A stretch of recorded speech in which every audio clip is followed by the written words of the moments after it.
Hi everyone, welcome to ലാം P S C. അപ്പോൾ നമ്മൾ ഇന്ന് ഡിസ്കസ് ചെയ്യാൻ വേണ്ടിയിട്ട് പോകുന്നത് കേരള ഗവൺമെൻറ്സിൻ്റെ സാധാരണ അധികം ആൾക്കാരും അങ്ങനെ ഡിസ്കസ് ചെയ്യാത്ത ഈ അവസാനത്തേക്ക് വരുന്ന ചില ഭാഗങ്ങളാണ്.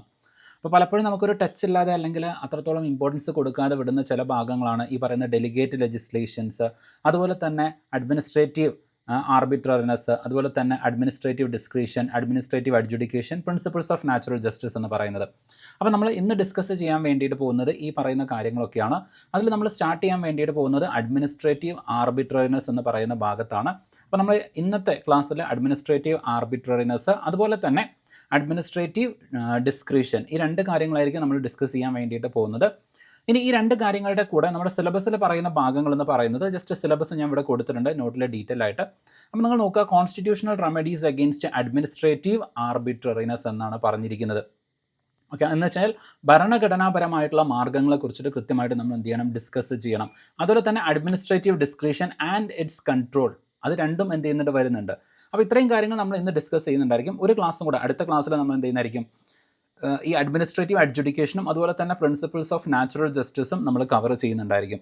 ഇനി ഈ ഒരു ടോപ്പിക്ക് പഠിക്കുന്നതിന് മുമ്പ് അല്ലെങ്കിൽ ഈ ഒരു ക്ലാസ് കേൾക്കുന്നതിന് മുമ്പ് നിങ്ങൾ നിർബന്ധമായിട്ടും കണ്ടിരിക്കേണ്ട ക്ലാസ് എന്ന് പറയുന്നതാണ് നമ്മുടെ ഫസ്റ്റ് മൊഡ്യൂളിൻ്റെ ക്ലാസ്. അതായത് ക്വാസി ജുഡീഷ്യൽ ബോഡീസിൻ്റെ ഒരു ക്ലാസ് നമ്മൾ ഓൾറെഡി എടുത്തിട്ടുണ്ട്. Okay, quasi judicial bodies.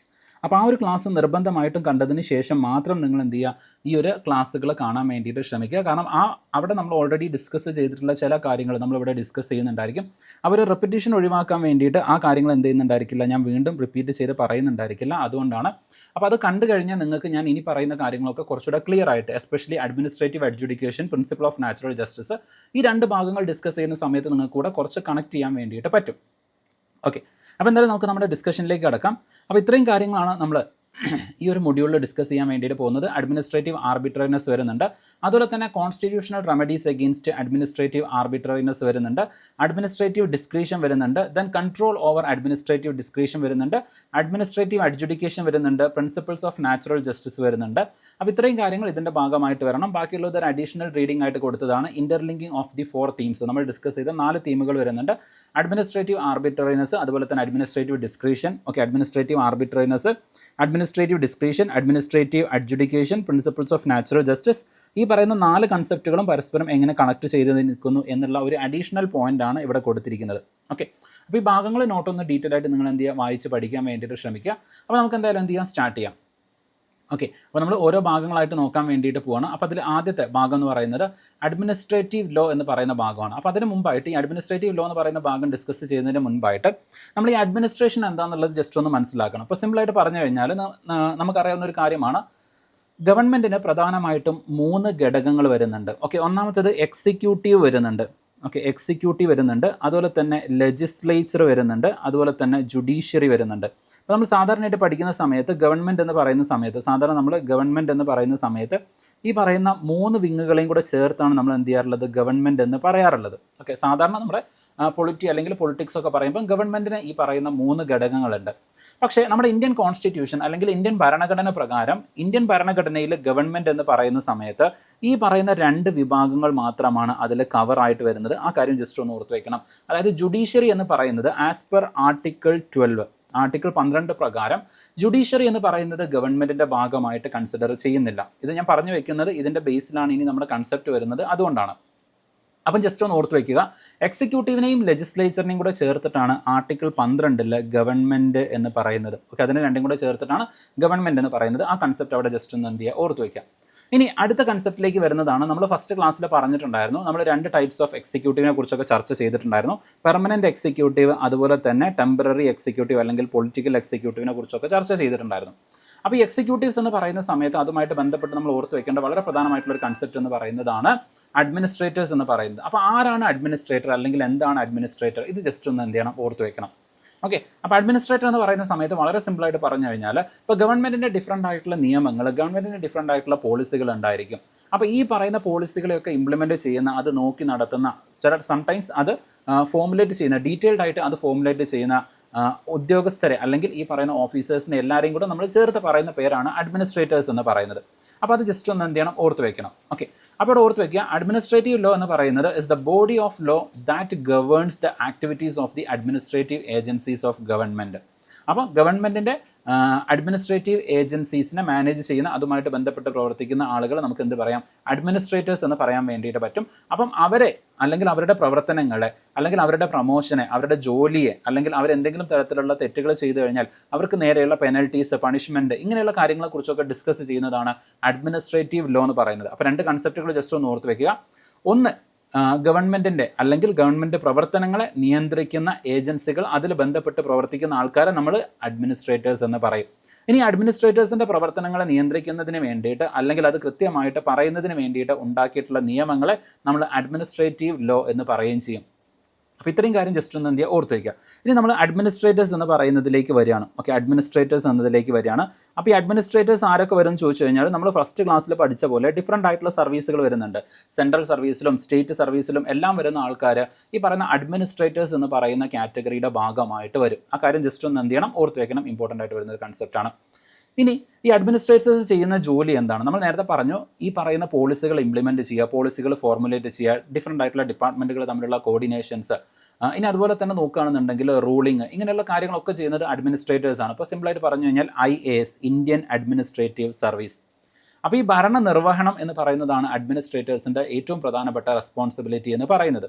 ഇനി ഈ പറയുന്ന അഡ്മിനിസ്ട്രേഷനിലേക്ക് വരുന്ന സമയത്ത് ചില കാര്യങ്ങൾ വളരെ ഇമ്പോർട്ടൻ്റ് ആയിട്ട് വരുന്നുണ്ട്. അപ്പോൾ നമ്മൾ പറഞ്ഞു, പോളിസി മേക്കിംഗ് വരുന്നുണ്ട്, ഡിസിഷൻ മേക്കിംഗ് വരുന്നുണ്ട്, ലീഡർഷിപ്പ് ക്വാളിറ്റീസ് വരുന്നുണ്ട്, ക്രൈസിസ് മാനേജ്മെൻറ്റ് വരുന്നുണ്ട്. ഇതൊക്കെ ഒരു അഡ്മിനിസ്ട്രേറ്റർ ചെയ്യേണ്ടതാണ്. ഇപ്പോൾ സിമ്പിളായിട്ട് പറഞ്ഞു കഴിഞ്ഞാൽ ഒരു കളക്ടർ, ഇപ്പോൾ നിങ്ങൾക്കറിയാം കള്ളാടി ദുരന്തം ഉണ്ടായി, ഓക്കെ, അതായത് വയനാട് ദുരന്തം ഉണ്ടായി. അപ്പോൾ വീണ്ടും ഇതിപ്പോൾ രണ്ടാമത് വീണ്ടും എന്ത് ചെയ്യാണ്, വയനാട് ദുരന്തം ആവർത്തിക്കുകയാണ്.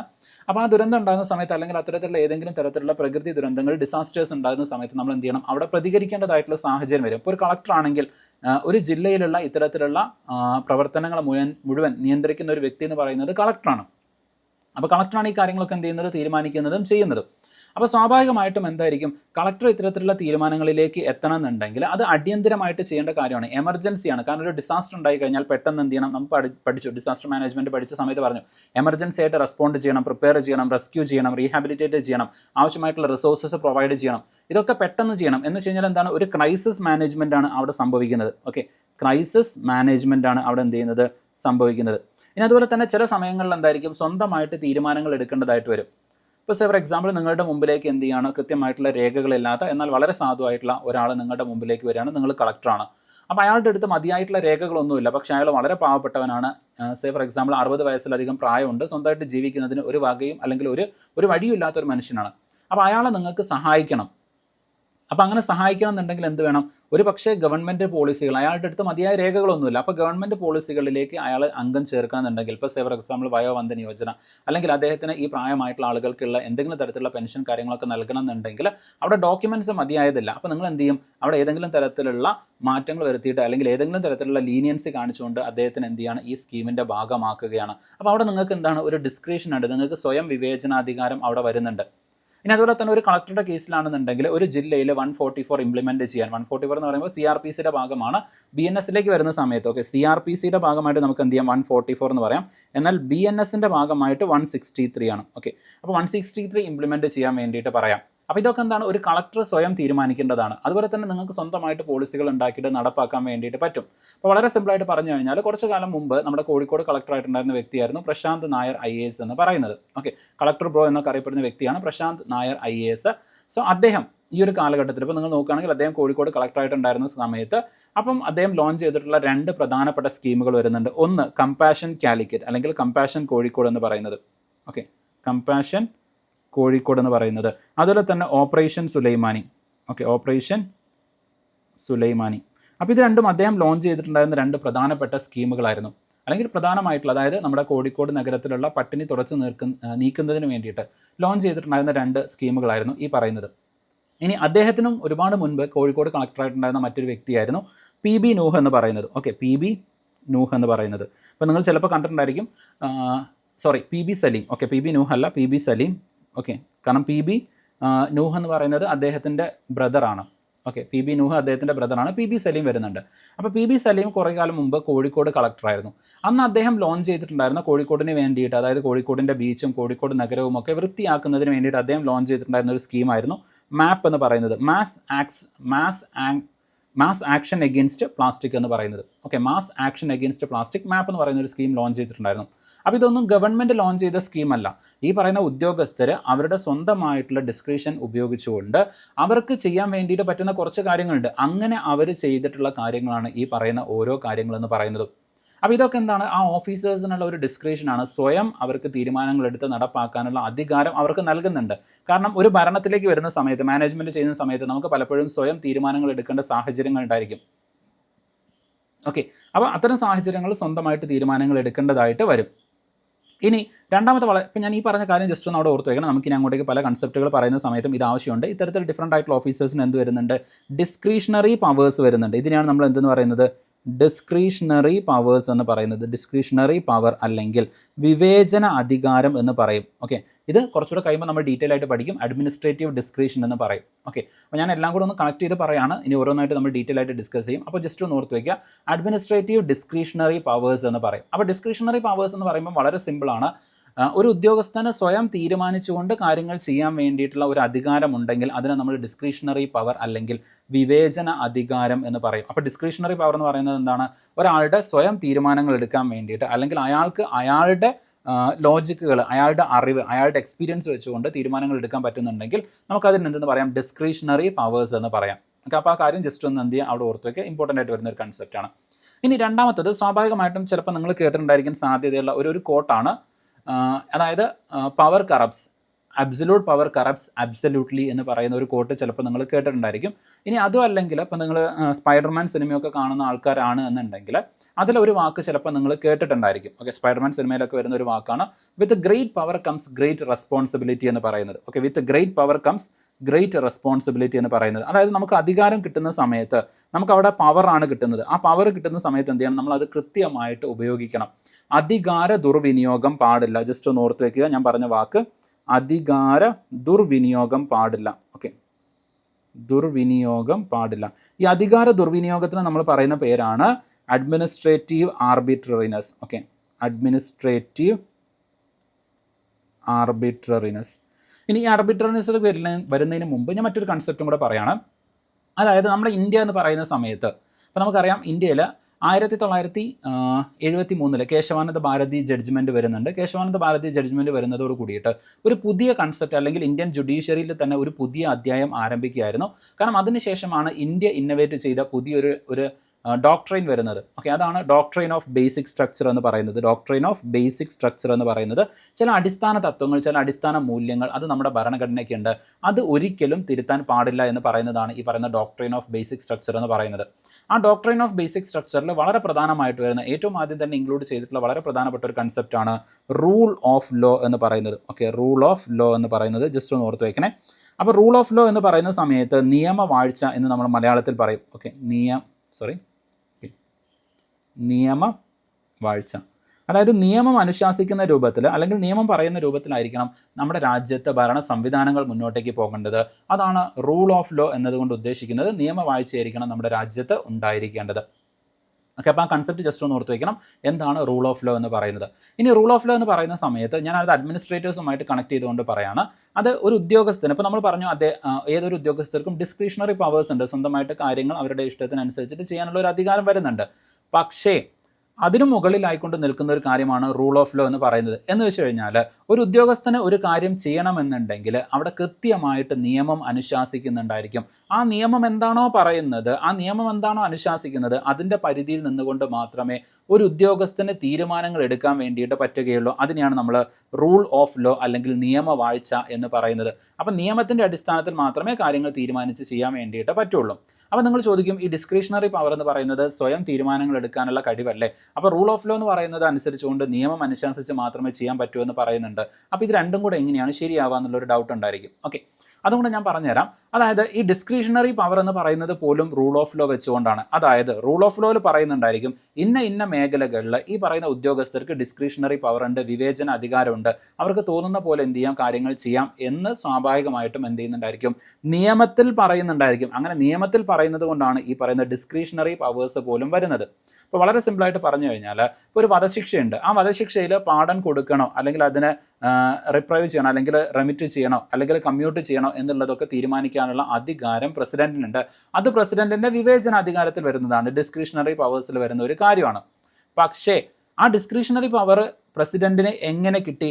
ആസ് പെർ ആർട്ടിക്കിൾ 72 പ്രകാരം കോൺസ്റ്റിറ്റ്യൂഷനിൽ പറയുന്നുണ്ട് പാർഡണിങ് പവർ പ്രസിഡന്റിന്റെ പവറാണ്, അതൊരു ഡിസ്ക്രിഷണറി പവറാണ് എന്നുള്ളത് ആർട്ടിക്കിൾ 72 പ്രകാരം പ്രസിഡന്റിന് കിട്ടുന്നതാണ്.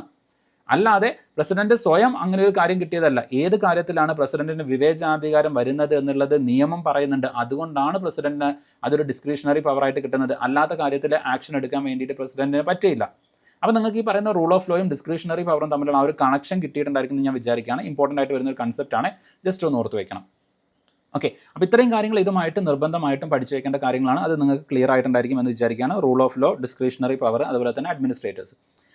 ഇനി ഇത്തരത്തിൽ നമുക്ക് ഞാൻ നേരത്തെ പറഞ്ഞ പോയിന്റിലേക്ക് വരികയാണ്. അപ്പോൾ ഒരു അഡ്മിനിസ്ട്രേറ്റർ ആകുന്ന സമയത്ത് അവർക്ക് തീർച്ചയായിട്ടും അധികാരം കിട്ടുന്നുണ്ടായിരിക്കും, ഇപ്പോൾ പവർ കിട്ടുന്നുണ്ടായിരിക്കും. ഇപ്പോൾ നിങ്ങൾ തന്നെ ആലോചിച്ച് നോക്കുക, ജനറൽ ഇപ്പോൾ നിങ്ങൾക്ക് അധികാരം കിട്ടിക്കഴിഞ്ഞാൽ, പവർ കിട്ടിക്കഴിഞ്ഞാൽ നിങ്ങൾ എന്തെല്ലാം കാര്യങ്ങളായിരിക്കും ചെയ്യുന്നത്? ഇപ്പോൾ സെവർ എക്സാമ്പിൾ നിങ്ങളിത് എഴുതിയിട്ട് യൂണിവേഴ്സിറ്റി അസിസ്റ്റൻ്റ് ആവുകയോ അല്ലെങ്കിൽ അവിടുന്ന് പിന്നീട് എന്ത് ചെയ്യാണ്, സെവർ എക്സാമ്പിൾ നിങ്ങൾ KS എക്സാം ഒക്കെ എഴുതിയിട്ട് KS ഓഫീസേഴ്സ് ആകുകയാണ്. ഇനി അതല്ലാന്നുണ്ടെങ്കിൽ ഇനി വരുന്ന LSGS എക്സാം എഴുതുകയാണ്. അപ്പോൾ അവിടെ നിങ്ങൾക്ക് ഒരു വലിയ അധികാരം, ഒരു പവർ കിട്ടുന്നുണ്ട്. അപ്പോൾ അധികാരം കിട്ടുന്ന സമയത്ത് കുറേ കാര്യങ്ങൾ നിങ്ങൾ തീരുമാനിച്ച് ചെയ്യേണ്ടതാണ്. അപ്പോൾ അങ്ങനെ അധികാരത്തിൻ്റെ അടിസ്ഥാനത്തിൽ നിങ്ങൾ കാര്യങ്ങൾ തീരുമാനിച്ച് ചെയ്യുന്ന സമയത്ത് നിങ്ങൾക്ക് കിട്ടിയിരിക്കുന്ന അധികാരം വെച്ച് നിങ്ങൾ എന്തെല്ലാം കാര്യങ്ങളായിരിക്കും ചെയ്യുന്നത്? ഓക്കെ, വളരെ സിമ്പിളായിട്ട് നിങ്ങളൊന്ന് ആലോചിച്ച് നോക്കുക. ഇനി രണ്ടാമത്തെ ചോദ്യം എന്ന് പറയുന്നത്, ഇങ്ങനെ അധികാരം കിട്ടിയിട്ടുള്ള ആൾക്കാർ സാധാരണ എന്തെല്ലാമാണ് ചെയ്യാറുള്ളത് എന്ന് ആലോചിച്ച് നോക്കുക. തീർച്ചയായിട്ടും ചില ആളുകൾ അവരുടെ അധികാരം നല്ല കാര്യങ്ങൾക്ക് വേണ്ടിയിട്ട് വിനിയോഗിക്കാറുണ്ട്. എന്നാൽ അതല്ലാത്ത ചില ആൾക്കാരുണ്ട്. ഇപ്പോൾ സെവർ എക്സാമ്പിൾ ഒരു പോലീസ് ഓഫീസർ, അപ്പോൾ ആ പോലീസ് ഓഫീസർ SI ആണ്. അയാൾക്ക് എതിരായിട്ട് സംസാരിക്കുന്ന അല്ലെങ്കിൽ അയാൾക്ക് റോങ് ആയിട്ട് നിൽക്കുന്ന അല്ലെങ്കിൽ അയാൾക്ക് ശത്രുതയുള്ള ആൾക്കാരെ മുഴുവൻ എന്ത് ചെയ്യാണ്, അയാൾ അധികാരം ഉപയോഗിച്ചുകൊണ്ട് അടിച്ചമർത്താൻ വേണ്ടിയിട്ട് ശ്രമിക്കുകയാണ്.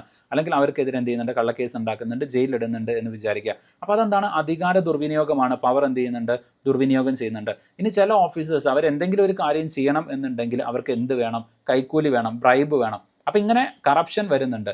ഇനി അതുപോലെ തന്നെ ചില ഉദ്യോഗസ്ഥന്മാർ, ഇപ്പോൾ നിങ്ങൾ തന്നെ കുറച്ച് കാലം മുമ്പ് കേട്ടിട്ടുണ്ടായിരിക്കും, ഇപ്പോൾ TVK ഓക്കെ, തമിഴ്നാട്ടിൽ അധികാരത്തിൽ വന്ന സമയത്ത് ഉണ്ടായിട്ടുണ്ടായിരുന്ന വളരെ പ്രധാനപ്പെട്ട ഒരു കാര്യമായിരുന്നു ഈ പറയുന്ന ഗവൺമെൻറ് ഹോസ്പിറ്റലിലുള്ള ഡോക്ടർമാർ. അവർ ഗവൺമെൻറ് ഹോസ്പിറ്റലിൽ നിന്ന് ശമ്പളം വാങ്ങിക്കുന്നുണ്ട്. പക്ഷേ ഗവൺമെൻറ് ഹോസ്പിറ്റലിൽ വരുന്നതിന് പകരം അവർ ഈ പറയുന്ന പോലെ പ്രൈവറ്റ് ക്ലിനിക്കിൽ പോയിട്ട് എന്ത് ചെയ്യുന്നുണ്ട്, പ്രാക്ടീസ് ചെയ്യുന്നുണ്ട്. അപ്പോൾ സത്യം പറഞ്ഞു കഴിഞ്ഞാൽ ഗവൺമെൻറ് ഉദ്യോഗസ്ഥരായിട്ടുള്ള ആൾക്കാരാണെന്നുണ്ടെങ്കിൽ അവർ ഗവൺമെൻറ് സർവീസ് തന്നെ ആയിരിക്കണം ചെയ്യേണ്ടത്. അവിടുന്ന് പിന്നെ എന്ത് ചെയ്യരുത്, അവിടുന്ന് സാലറി വാങ്ങിയിട്ട് പ്രൈവറ്റ് സെക്ടറിൽ പോയിട്ട് വർക്ക് ചെയ്യാൻ വേണ്ടിയിട്ട് പാടില്ല. ഇപ്പോൾ ഗവൺമെൻറ്റിൻ്റെ അടുത്താണെന്നുണ്ടെങ്കിൽ 100% അവിടെ കൊടുക്കണം. അതല്ലാതെ അവിടുന്ന് എന്ത് ചെയ്യുന്നുണ്ട്, തിരിച്ചു വന്നിട്ട് കൂടുതൽ പണം ഉണ്ടാക്കാൻ വേണ്ടിയിട്ട് പറ്റും എന്നുള്ള രൂപത്തിൽ പ്രൈവറ്റ് സെക്ടറിലേക്ക് അവർ എന്ത് ചെയ്യാൻ പാടില്ല, വർക്ക് ചെയ്യാൻ വേണ്ടിയിട്ട് പാടില്ല. അപ്പോൾ അതും എന്താണ്, കറപ്ഷനാണ്. ഓക്കെ, അഴിമതിയാണ്. കാരണം അവിടുന്ന് സാലറി വാങ്ങി അവിടെ ജോലി ചെയ്യാതെ ഇപ്പുറത്ത് വന്നിട്ട് എന്ത് ചെയ്യാണ്, ജോലി ചെയ്യാണ് ചെയ്യുന്നത് പണം ഉണ്ടാക്കാൻ വേണ്ടിയിട്ട്. അത് കറപ്ഷനാണ്. ഇനി അതുപോലെ തന്നെ ഈ പറയുന്ന ചില ഉദ്യോഗസ്ഥരുണ്ടായിരിക്കും, അവരെന്ത് ചെയ്യും, ജോലി കട്ട് ചെയ്യും. ഇപ്പോൾ ഫോർ എക്സാമ്പിൾ ഈ ഗവൺമെൻറ് ഓഫീസുകളിലൊക്കെ രാവിലെ വന്നിട്ട് ഹാജർ രേഖപ്പെടുത്തിയിട്ട് പിന്നീട് പോയിട്ട് വൈകുന്നേരം വന്നിട്ട് എന്ത് ചെയ്യും, പഞ്ച് ഔട്ട് ചെയ്ത് പോകുന്ന രീതിയിലേക്കുള്ള ആൾക്കാർ. അപ്പോൾ അവിടെ എന്താണ് സംഭവിക്കുന്നത്, കൃത്യനിഷ്ഠത പാലിക്കുന്നില്ല, അക്കൗണ്ടബിലിറ്റി ഇല്ല, റെസ്പോൺസിബിലിറ്റി ഇല്ല. ഉദ്യോഗസ്ഥർ ഈ രൂപത്തിൽ തോന്നിയ രൂപത്തിലേക്ക് എന്ത് ചെയ്യാണ് ചെയ്യുന്നത്. അപ്പോൾ ഈ അധികാരം കിട്ടുന്ന സമയത്ത് ആൾക്കാർ ഈ രൂപത്തിലേക്കൊക്കെ മാറുന്നുണ്ട്. ഒന്ന്, പവർ എന്ത് ചെയ്യുന്നുണ്ട്, മിസ്യൂസ് ചെയ്യുന്നുണ്ട്. ഓക്കെ, മിസ്യൂസ് ചെയ്യുന്നുണ്ട്. രണ്ടാമത്തത് കറപ്ഷൻ, അഴിമതി വരുന്നുണ്ട്. ഓക്കെ, മൂന്നാമത്തത് എന്ത് ചെയ്യുന്നുണ്ട്, മാൽ പ്രാക്ടീസസ് വരുന്നുണ്ട്. ഓക്കെ, മാൽ പ്രാക്ടീസസ് വരുന്നുണ്ട്. അതുപോലെ തന്നെ ഇപ്പോൾ ഫോർ എക്സാമ്പിൾ നിങ്ങളൊരു കേസ് സ്റ്റഡി എടുക്കുകയാണെന്നുണ്ടെങ്കിൽ അവരെന്ത് ചെയ്യുന്നുണ്ട്, ഓക്കെ, നോൺ അക്കൗണ്ടബിലിറ്റി വരുന്നുണ്ട്. അല്ലെങ്കിൽ നോൺ പെർഫോമൻസ് ഓഫ് ഡ്യൂട്ടി വരുന്നുണ്ട്. Okay, non performance of duty. അതെന്ത് ചെയ്യുന്നില്ല, ജോലി ചെയ്യുന്നില്ല. അവർക്ക് ഏത് ജോലിയാണോ ഏൽപ്പിച്ചിരിക്കുന്നത് അത് ചെയ്യാത്തതുണ്ട്. ഇതൊക്കെ എന്താണ്, അധികാര ദുർവിനിയോഗമാണ്. എന്ന് വെച്ച് കഴിഞ്ഞാൽ ഇതെല്ലാം നിയമത്തിനെതിരാണ്. ഓക്കെ, ഈ അധികാര ദുർവിനിയോഗം നിയമത്തിനെതിരാണ്. ഇപ്പോൾ ഫോർ എക്സാമ്പിൾ കസ്റ്റഡി മരണങ്ങൾ, ഉരുട്ടിക്കൊല, ഇതൊക്കെ നിങ്ങൾ കേട്ടിട്ടുണ്ടായിരിക്കും. ഒരു പോലീസ് ഓഫീസർക്ക് ആളുകളെ കസ്റ്റഡിയിൽ എടുക്കാൻ വേണ്ടിയിട്ടും അവരുടെ അടുത്ത് നിന്ന് തെളിവ് ശേഖരിക്കാൻ വേണ്ടിയിട്ടും കാര്യങ്ങൾ ചെയ്യാൻ പറ്റും. പക്ഷേ അത് ഈ പറയുന്ന പോലെ 3rd ഡിഗ്രി 3ാം മുറ ഉപയോഗിച്ചുകൊണ്ടായിരിക്കരുത്. അതുപോലെ തന്നെ ഉദ്യോഗസ്ഥരെ ഈ പറയുന്ന രൂപത്തിലേക്ക് പ്രതികളെ അടിച്ചമർത്തിക്കൊണ്ടോ അല്ലെങ്കിൽ അവരെ അടിച്ചേൽപ്പിച്ചിട്ടോ പരിക്കേൽപ്പിച്ചിട്ടോ അവർക്ക് ഏതെങ്കിലും ദേഹോപദ്രവം ഏൽപ്പിച്ചുകൊണ്ടോ ആയിരിക്കരുത് അവരുടെ എന്ത് ചെയ്യുന്നത്, കേസ് തെളിയിക്കുന്നത്. ഇപ്പം റീസെൻ്റ്ലി റിലീസ് ചെയ്തിട്ടുള്ള ദൃഢം എന്ന് പറയുന്ന സിനിമ, ഓക്കെ, നിങ്ങൾ ചിലപ്പോൾ കണ്ടിട്ടുണ്ടായിരിക്കും, ദൃഢം എന്ന് പറയുന്ന സിനിമ. ഓക്കെ, ദൃഢം എങ്ങനെയായിരുന്നു, ഓക്കെ, മറന്നുപോയി. ഓക്കെ, എന്തായാലും ദൃഢം. ഓക്കെ, സോ ദൃഢം എന്ന് പറയുന്ന സിനിമയിൽ നിങ്ങൾ കണ്ടിട്ടുണ്ടായിരിക്കും. ഓക്കെ, അതിൻ്റെ സ്പോയിലറാണ്, കണ്ടിട്ടില്ലാത്തവർ ജസ്റ്റ് ഒന്ന് മ്യൂട്ട് ചെയ്ത് വിട്ടേക്കുക. അപ്പോൾ ആ സിനിമയുടെ അവസാനത്തിലേക്ക് നിങ്ങൾ നോക്കിക്കഴിഞ്ഞാൽ ഈ പറയുന്ന പോലീസുകാർ തന്നെയായിരിക്കും വില്ലന്മാരായിട്ട് വരുന്നത്. ഓക്കെ, അപ്പോൾ അതെന്താണ് അധികാര ദുർവിനിയോഗം. അവരവരുടെ അധികാരമാണ് എന്ത് ചെയ്യുന്നത്, ദുർവിനിയോഗം ചെയ്യുന്നത്. അത് നിയമത്തിനെതിരാണ്. അപ്പോൾ അവസാനം എന്ത് ചെയ്യുന്നുണ്ട്, അത് തെളിയുന്ന സമയത്ത് ആ ഓഫീസേഴ്സിനെ അറസ്റ്റ് ചെയ്യുന്നുണ്ട്. കാരണം എന്താണ്, അവർ നിയമം ലംഘിച്ചു, ലോ വയലേറ്റ് ചെയ്യപ്പെടുന്നുണ്ട്. അപ്പോൾ നിങ്ങൾ ആലോചിച്ച് നോക്കുക, ഈ പറയുന്ന തോന്നിയ രൂപത്തിൽ ഉദ്യോഗസ്ഥർ അവരുടെ അധികാരം വിനിയോഗിക്കുന്ന സമയത്ത് അത് എന്തിലേക്ക് മാറുന്നുണ്ട്, break down of the rule of ലോയിലേക്ക് വരുന്നുണ്ട്. Okay, break down. Okay, break down അല്ലെങ്കിൽ സ്വാഭാവികമായിട്ടും violation of the rule of law ആയിട്ട് മാറുന്നുണ്ട്. റൂൾ ഓഫ് ലോ അവിടെ ഇല്ലാതാവാണ്. കാരണം നിയമം അനുസരിച്ചല്ല അവർ ചെയ്യുന്നത്. നിയമം ലംഘിച്ചുകൊണ്ട് സ്വന്തം താല്പര്യത്തിന് വേണ്ടിയിട്ട്, സ്വാർത്ഥ താല്പര്യങ്ങൾക്ക് വേണ്ടിയിട്ട്, പണത്തിന് വേണ്ടിയിട്ട്, ഇനി അതല്ലെങ്കിൽ ഈ പറയുന്ന രൂപത്തിൽ പക്ഷപാതിത്വം കാണിക്കുന്നതിന് വേണ്ടിയിട്ടൊക്കെ ഇവർ ഇത്തരത്തിലുള്ള കാര്യങ്ങൾ ചെയ്യുന്ന സമയത്ത് അവിടെ റൂൾ ഓഫ് ലോ ബ്രേക്ക് ചെയ്യപ്പെടുന്നുണ്ട്. ഇനി നമ്മൾ പുതിയൊരു കൺസെപ്റ്റ് അവിടെ എന്ത് ചെയ്യാണ്, ഇൻട്രൊഡ്യൂസ് ചെയ്യാണ്. ആ കൺസെപ്റ്റാണ് ഇതുപോലെ ഉദ്യോഗസ്ഥർ നിയമപരമല്ലാതെ നിയമം ലംഘിച്ചുകൊണ്ട് സ്വന്തം താല്പര്യങ്ങൾക്ക് വേണ്ടിയിട്ട് പ്രവർത്തിക്കുന്നുണ്ടെങ്കിൽ അതിന് നമ്മൾ പറയുന്ന പേരാണ് അഡ്മിനിസ്ട്രേറ്റീവ് ആർബിട്രറിനെസ് എന്ന് പറയുന്നത്. ഓക്കെ, ഈ പറയുന്ന സാധനമല്ലേ അഡ്മിനിസ്ട്രേറ്റീവ് ആർബിട്രറിനെസ് എന്ന് പറയുന്നത്, അതിനെയാണ്.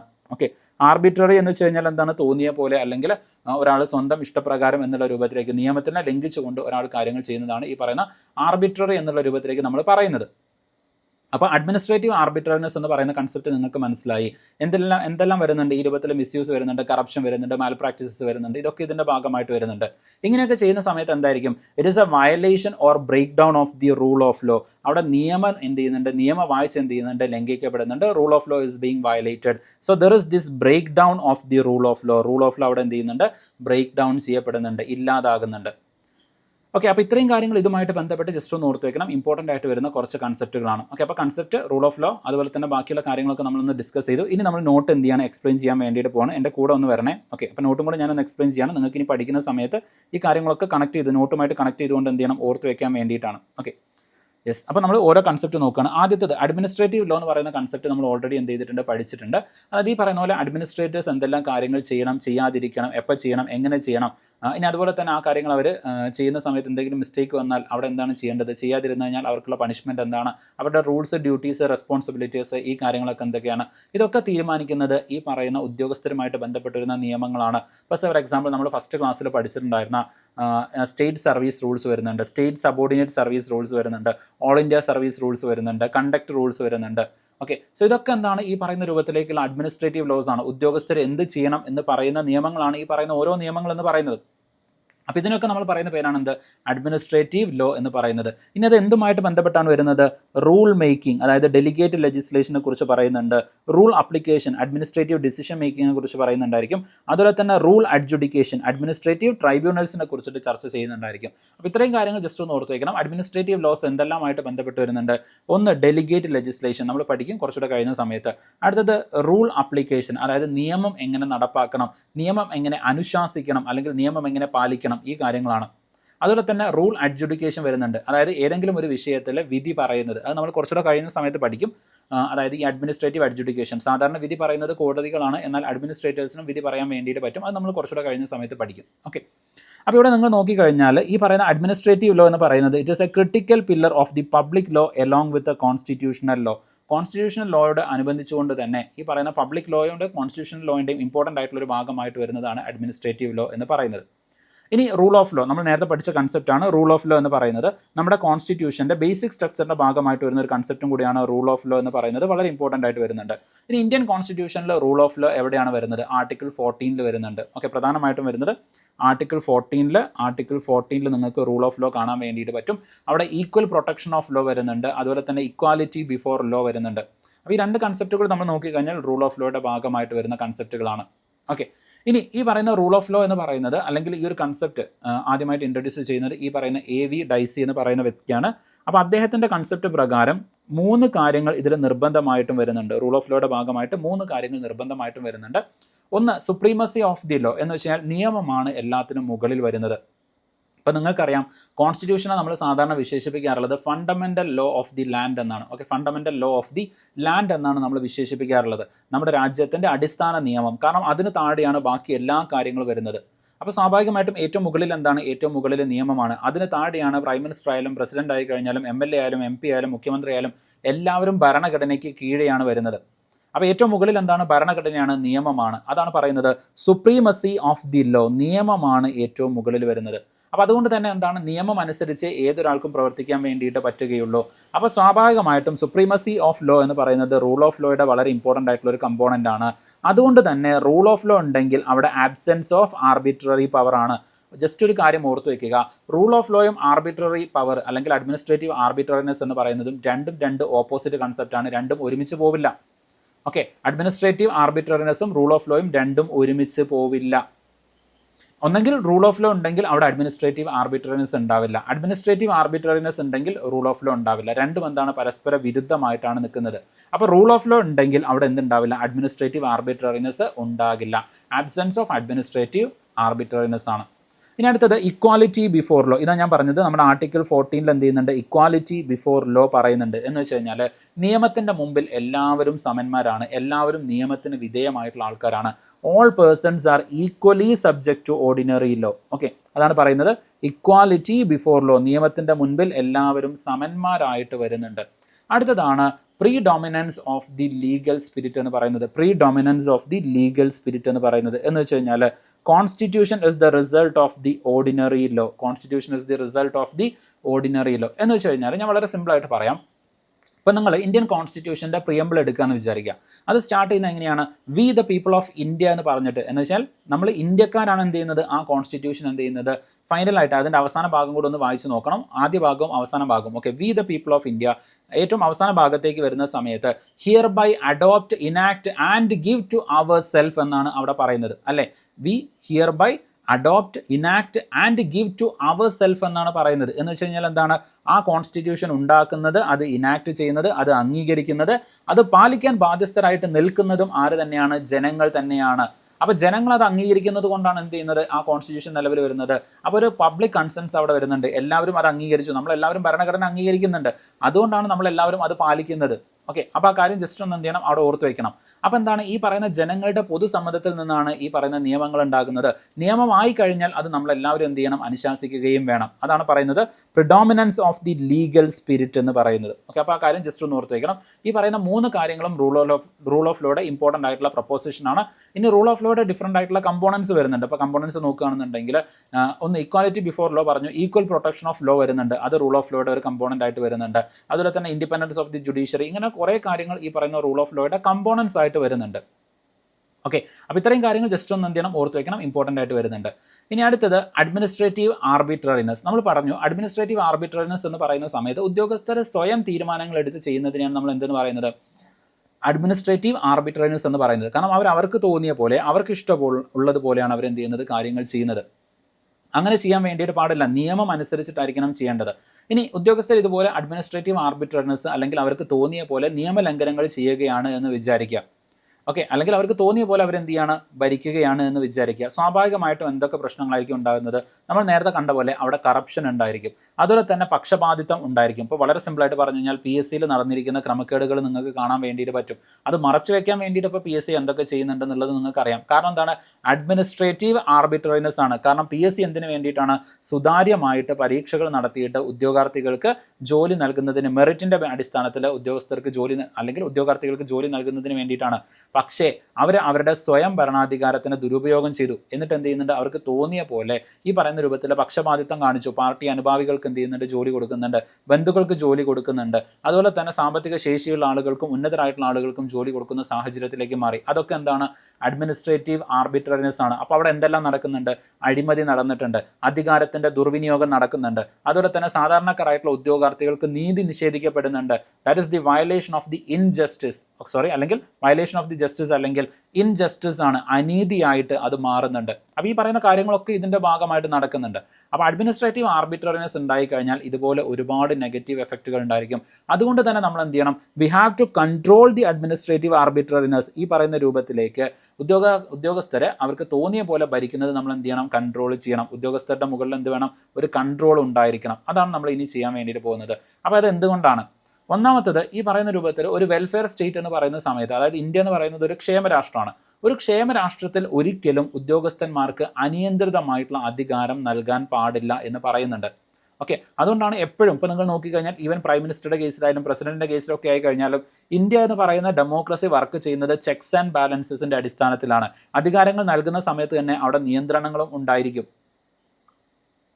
ഓക്കെ, അധികാരങ്ങൾ നൽകുന്ന സമയത്ത് തന്നെ അവിടെ നിയന്ത്രണങ്ങളും നൽകുന്നുണ്ടായിരിക്കും. അപ്പോഴാണ് എന്ത് വരുന്നത്, ചെക്സ് ആൻഡ് ബാലൻസ് വരുന്നത്. ഈ ചെക്സ് ആൻഡ് ബാലൻസിൻ്റെ അടിസ്ഥാനത്തിലാണ് ഇന്ത്യ പോലെയുള്ള ഒരു രാജ്യം എന്ത് ചെയ്യുന്നത്, വർക്ക് ചെയ്യുന്നത്. അപ്പോൾ എന്താണ്, unchecked power leads to abuse of the power ആണ്. Okay, unchecked power leads to abuse of the power ആണ്. ഇനി അതുപോലെ തന്നെ എന്താണ്, power tend to corrupt and the absolute power corrupt absolutely. നമ്മൾ നേരത്തെ പറഞ്ഞിട്ടുണ്ടായിരുന്നില്ലേ, അതായത് ഓവറായിട്ടുള്ള അധികാരം കിട്ടുന്ന സമയത്ത് തോന്നിയ രൂപത്തിലേക്ക് എന്ത് ചെയ്യും, ആളുകൾ പ്രവർത്തിക്കാൻ വേണ്ടിയിട്ട് തുടങ്ങും. ഒരു സ്വേച്ഛാധിപത്യ സ്വഭാവത്തിലേക്ക് ആൾക്കാർ മാറും. എതിരാളികളെ മുഴുവൻ അടിച്ചമർത്താൻ വേണ്ടിയിട്ട് ശ്രമിക്കും. അപ്പോൾ ഈ രൂപത്തിലേക്ക് അധികാരം എന്ന് പറയുന്നത് എന്ത് ചെയ്യാൻ വേണ്ടിയിട്ട് പാടില്ല, ഈ രൂപത്തിലേക്ക് മാറാൻ വേണ്ടിയിട്ട് പാടില്ല. അടുത്തത് എന്താണ്, റൂൾ ഓഫ് ലോ വയലേറ്റ് ചെയ്യും. അതുപോലെ തന്നെ സിറ്റിസൺസിൻ്റെ ഫണ്ടമെൻ്റൽ റൈറ്റ് അവിടെ വയലേറ്റ് ചെയ്യപ്പെടും. അപ്പോൾ ഞാൻ ജസ്റ്റ് രണ്ടും ഞാൻ എന്ത് ചെയ്യാം, PSC കേസിലേക്ക് തന്നെ പറയാം. ഇപ്പോൾ റൂൾ ഓഫ് ലോ നിങ്ങൾ പറഞ്ഞു, ഞാൻ നേരത്തെ പറഞ്ഞ പോലെ മെറിറ്റിൻ്റെ അടിസ്ഥാനത്തിലായിരിക്കണം ഉദ്യോഗാർത്ഥികളെ തിരഞ്ഞെടുക്കേണ്ടത് എന്ന് പറയുന്നുണ്ട്. കാരണം നമ്മൾ പറയുന്നുണ്ട് ഈ PSC എന്ന് പറയുന്നത് അല്ലെങ്കിൽ UPSC എന്ന് പറയുന്നത് guardian of the merit system in India ആണ്. Guardian of the merit system ആണ്. Guardian of the public purse ആരാണ്, CAG ആണ്. അതുപോലെ ഗാർഡിയൻ ഓഫ് ദി കോൺസ്റ്റിറ്റ്യൂഷൻ ആരാണ്, അത് സുപ്രീം കോടതിയാണ്. അതുപോലെ തന്നെ guardian of the merit system ആരാണ്, PSC ആൻഡ് UPSC ആണ്. അത് വയലേറ്റ് ചെയ്യപ്പെട്ടു. PSC അനിയന്ത്രിതമായിട്ട് അല്ലെങ്കിൽ നിയമം ലംഘിച്ചുകൊണ്ട് ഇത്തരത്തിൽ എന്ത് ചെയ്യുന്നുണ്ട്, ആളുകൾക്ക് അപ്പോയിൻമെന്റ് കൊടുത്ത സമയത്ത്. അപ്പോൾ ആ കാര്യം ജസ്റ്റ് ഒന്ന് എന്ത് ഓർത്ത് വയ്ക്കുക. അതായത് നിയമം ലംഘിക്കപ്പെട്ടു, നിയമവാഴ്ച അവിടെ ഇല്ലാതായി, rule of law has been violated. Okay, അപ്പോൾ അത് നിങ്ങൾക്ക് ക്ലിയർ ആയിട്ടുണ്ടായിരിക്കും എന്ന് വിചാരിക്കുകയാണ്. രണ്ടാമത്തത് ഉദ്യോഗസ്ഥരുടെ കേസ്, സിറ്റിസൺസിൻ്റെ കേസാണ് പറയുന്നത്. ഇപ്പം നമുക്ക് ഓരോരുത്തർക്കുള്ള ഫണ്ടമെൻ്റൽ റൈറ്റ് ആണ്. ആസ് പെർ ആർട്ടിക്കിൾ 15, ആർട്ടിക്കിൾ 15 പ്രകാരം എനിക്കും നിങ്ങൾക്കും പബ്ലിക് ഓഫീസിലേക്ക് ഈക്വൽ ഓപ്പർച്യൂണിറ്റി ഉണ്ട്. ഞാനായാലും നിങ്ങളായാലും ഒരേ എക്സാമിനേഷൻ എഴുതി കഴിഞ്ഞാൽ ഒരേപോലെ നമ്മുടെ രണ്ടുപേരുടെയും പേപ്പർ ഇവാലുവേറ്റ് ചെയ്യണം. എന്നിട്ടായിരിക്കണം നമുക്ക് എന്ത് ചെയ്യേണ്ടത്, ഈ പറയുന്ന റാങ്ക് ലിസ്റ്റ് ഇട്ടിട്ട് അവിടെ നിന്ന് എന്ത് ചെയ്യണം, ഫസ്റ്റ് റാങ്ക് ആരാണോ വരുന്നത് അവർക്ക് എന്ത് ചെയ്യണം, അവിടെ എന്ത് ചെയ്യണം, ജോലി കൊടുക്കണം. എന്നാൽ അതിന് നേരെ ഇപ്പോൾ ഫോർ എക്സാമ്പിൾ നിങ്ങൾ മന്ത്രിയുടെ മകനാന്ന് വിചാരിക്കുക. ഓക്കെ, ഞാൻ ജസ്റ്റ് ഒരു എക്സാമ്പിൾ പറയുകയാണെങ്കിൽ മന്ത്രിയുടെ മക്കൾ വന്നിട്ട് ഇതുപോലെ PSC എക്സാം എഴുതില്ല, അത് വേറെ വിഷയം. ബട്ട് സ്റ്റിൽ ഞാനൊരു എക്സാമ്പിൾ ആയിട്ട് പറയണം. ഇപ്പോൾ നിങ്ങൾ മന്ത്രിയുടെ മകനാണ് അല്ലെങ്കിൽ മന്ത്രിയുടെ ഒരു ബന്ധുവാണ്, ഞാൻ പാവപ്പെട്ട ഒരു വ്യക്തിയാണെന്ന് വിചാരിക്കാം. അപ്പോൾ നമ്മൾ രണ്ടുപേരും PSC എക്സാമിനേഷൻ എഴുതി. ഇപ്പോൾ ഫോർ എക്സാമ്പിൾ എനിക്ക് 2ാം റാങ്കും നിങ്ങൾക്ക് 20ാം റാങ്കും എന്ന് വിചാരിക്കാം. അപ്പോൾ അവിടെ എന്ത് ചെയ്യുന്നുണ്ട്, നിങ്ങൾക്ക് ജോലി കിട്ടുകയും എനിക്ക് ജോലി കിട്ടാതിരിക്കുകയും ചെയ്യുന്ന സമയത്ത് അതൊരു അനീതിയാണ്. തിരിച്ചാവാട്ടോ, ഞാൻ ജസ്റ്റ് അങ്ങനെ പറഞ്ഞതല്ല, ഒരു എക്സാമ്പിൾ ആയിട്ട് പറഞ്ഞതാണ്. അപ്പോൾ അങ്ങനെ വരുന്ന സമയത്ത് എന്താണ്, അവിടെ അനീതി ആവാൻ വേണ്ടിയിട്ടുള്ള സാധ്യതയുണ്ട്. അല്ലെങ്കിൽ അത് അനീതിയാണ്, സാധ്യതയല്ല, അത് 100% അനീതിയാണ്. കാരണം ആരാണോ മെറിറ്റിൽ ഫസ്റ്റ് വരുന്നത്, ഫസ്റ്റ് റാങ്ക് വരുന്നത്, ഫസ്റ്റ് റാങ്കിൽ നിന്ന് ഓർഡറിലായിരിക്കണം അവിടെ അപ്പോയിൻമെൻറ്റ് പോവേണ്ടത്. അങ്ങനെ പോകുന്നില്ല എന്നുണ്ടെങ്കിൽ ഇറ്റ് ഈസ് എ വയലേഷൻ ആണ്. അപ്പോൾ എൻ്റെയും നിങ്ങളുടെയും ഫണ്ടമെൻ്റൽ റൈറ്റ് ആണ്, രണ്ടുപേർക്കും ഈക്വൽ ഓപ്പർച്യൂണിറ്റി. എന്തിൻ്റെ അടിസ്ഥാനത്തിലാണ് ഈ പറയുന്ന റാങ്ക് ലിസ്റ്റ് ഉണ്ടായി കഴിഞ്ഞാൽ അവിടെ ആദ്യം പരിഗണിക്കേണ്ടത് തന്നെയാണ്, അത് വയലേറ്റ് ചെയ്യപ്പെട്ടു. Article 15 has been violated. അപ്പോൾ എന്താണ്, citizens fundamental right has been violated. ഞാൻ ഒരു എക്സാമ്പിൾ എടുത്തിട്ട് പറഞ്ഞെന്ന് മാത്രം. ഇങ്ങനെ ഡിഫറൻറ്റ് ആയിട്ടുള്ള എക്സാമ്പിൾസ് വരുന്നുണ്ട്. ഇപ്പോൾ for example right to life, right to service. ഇപ്പോൾ റൈറ്റ് ടു ലൈഫ് ഈ പറയുന്ന രൂപത്തിൽ കസ്റ്റഡി മരണം എന്ന് പറയുന്ന സമയത്ത് ആർട്ടിക്കിൾ 21 വയലേഷനാണ്. അപ്പോൾ ഈ പോലീസ് ഉദ്യോഗസ്ഥർ അവരുടെ ദേഷ്യം തീർക്കാൻ വേണ്ടിയിട്ട് ഒരാളെ എടുത്തിട്ട് അടിക്കുക എന്ന് വിചാരിക്കുക. അപ്പോൾ അടി മർമ്മത്ത് കൊണ്ടു, അയാൾ മരിച്ചുപോയി. ഒന്ന് അവരുടെ അധികാരം ദുർവിനിയോഗം ചെയ്തു. ഈ പറയുന്ന രൂപത്തിലേക്ക് ഒരു പ്രതിയെ കിട്ടിക്കഴിഞ്ഞാൽ മർദ്ദിക്കാൻ വേണ്ടിയിട്ട് പാടില്ല, അതും വളരെ ക്രൂരമായിട്ട് മർദ്ദിച്ചു. അപ്പോൾ അവിടെ എന്ത് ചെയ്തു, ആ പ്രതി മരണപ്പെട്ടു. ആർട്ടിക്കിൾ 21 വയലേഷനാണ്. ഒരുപാട് എക്സാമ്പിൾ പറയാം, ഞാൻ ജസ്റ്റ് ഒരു കാര്യം പറഞ്ഞെന്ന് മാത്രം. അപ്പോൾ ഈ രൂപത്തിൽ ഓരോ വയലേഷൻസ്, ഓരോ അഴിമതി നടക്കുന്ന സമയത്തും അത് സിറ്റിസൺസ് ആസ് എ പൗരൻ, ഈ രാജ്യത്തെ പൗരന്മാർ എന്ന രൂപത്തിലേക്ക് നമ്മുടെ ഫണ്ടമെൻ്റൽ റൈറ്റ് അവിടെ വയലേറ്റ് ചെയ്യപ്പെടുന്നുണ്ട്. ആ കാര്യം ജസ്റ്റ് ഒന്ന് എന്ത് ചെയ്യുക, ഓർത്ത് വയ്ക്കാം. then അടുത്തത് necessary to maintain public confidence in the administration. നിങ്ങൾ ആലോചിച്ച് നോക്കുക, ഈ പറയുന്ന രൂപത്തിലേക്ക് PSCയിൽ നടക്കുന്ന നിയമനങ്ങളൊക്കെ വിവാദപരമാണ്, കൃത്യമായിട്ടുള്ള നിയമനങ്ങൾ നടക്കുന്നില്ല എന്ന് വിചാരിക്കുക. PSC എക്സാമിനേഷന് തയ്യാറെടുക്കാൻ നിങ്ങൾക്ക് ഒരു കോൺഫിഡൻസ് ഉണ്ടായിരിക്കും. അതായത് റാങ്ക് ലിസ്റ്റിൽ വന്നു കഴിഞ്ഞാൽ പോലും ജോലി ഇല്ലാത്ത സാഹചര്യമാണെന്നുണ്ടെങ്കിൽ, അത് ഈ പറയുന്ന രൂപത്തിൽ പിൻവാതിൽ നിയമനങ്ങളാണെന്നുണ്ടെങ്കിൽ പിന്നെ നിങ്ങൾക്ക് പഠിക്കാൻ ഒരു മോട്ടിവേഷൻ ഉണ്ടായിരിക്കും? ഇല്ല. കാരണം എന്താണ്, നിങ്ങൾക്ക് അവിടെ ജോലി കിട്ടും എന്നുള്ള കോൺഫിഡൻസ് പോയി. 1ാം റാങ്ക് കിട്ടിയാൽ പോലും ജോലി കിട്ടില്ല എന്ന ഒരു സാഹചര്യത്തിലേക്ക് നിങ്ങൾ എത്തി. പിന്നെ നിങ്ങൾ പഠിക്കില്ല. You lost the confidence. നിങ്ങൾക്ക് ഈ പറയുന്ന ഗവൺമെൻറ് വ്യവസ്ഥിതിയിലുള്ള വിശ്വാസം നിങ്ങൾക്ക് നഷ്ടപ്പെട്ടു. ഓക്കെ, അതിലൊക്കെ ഒരു മാറ്റം ഉണ്ടാവുമെന്ന് വിചാരിക്കുന്നു. കാരണം ഈ പറയുന്ന PSCക്കെതിരെ വിജിലൻസ് അന്വേഷണങ്ങൾ വരുന്നുണ്ട്.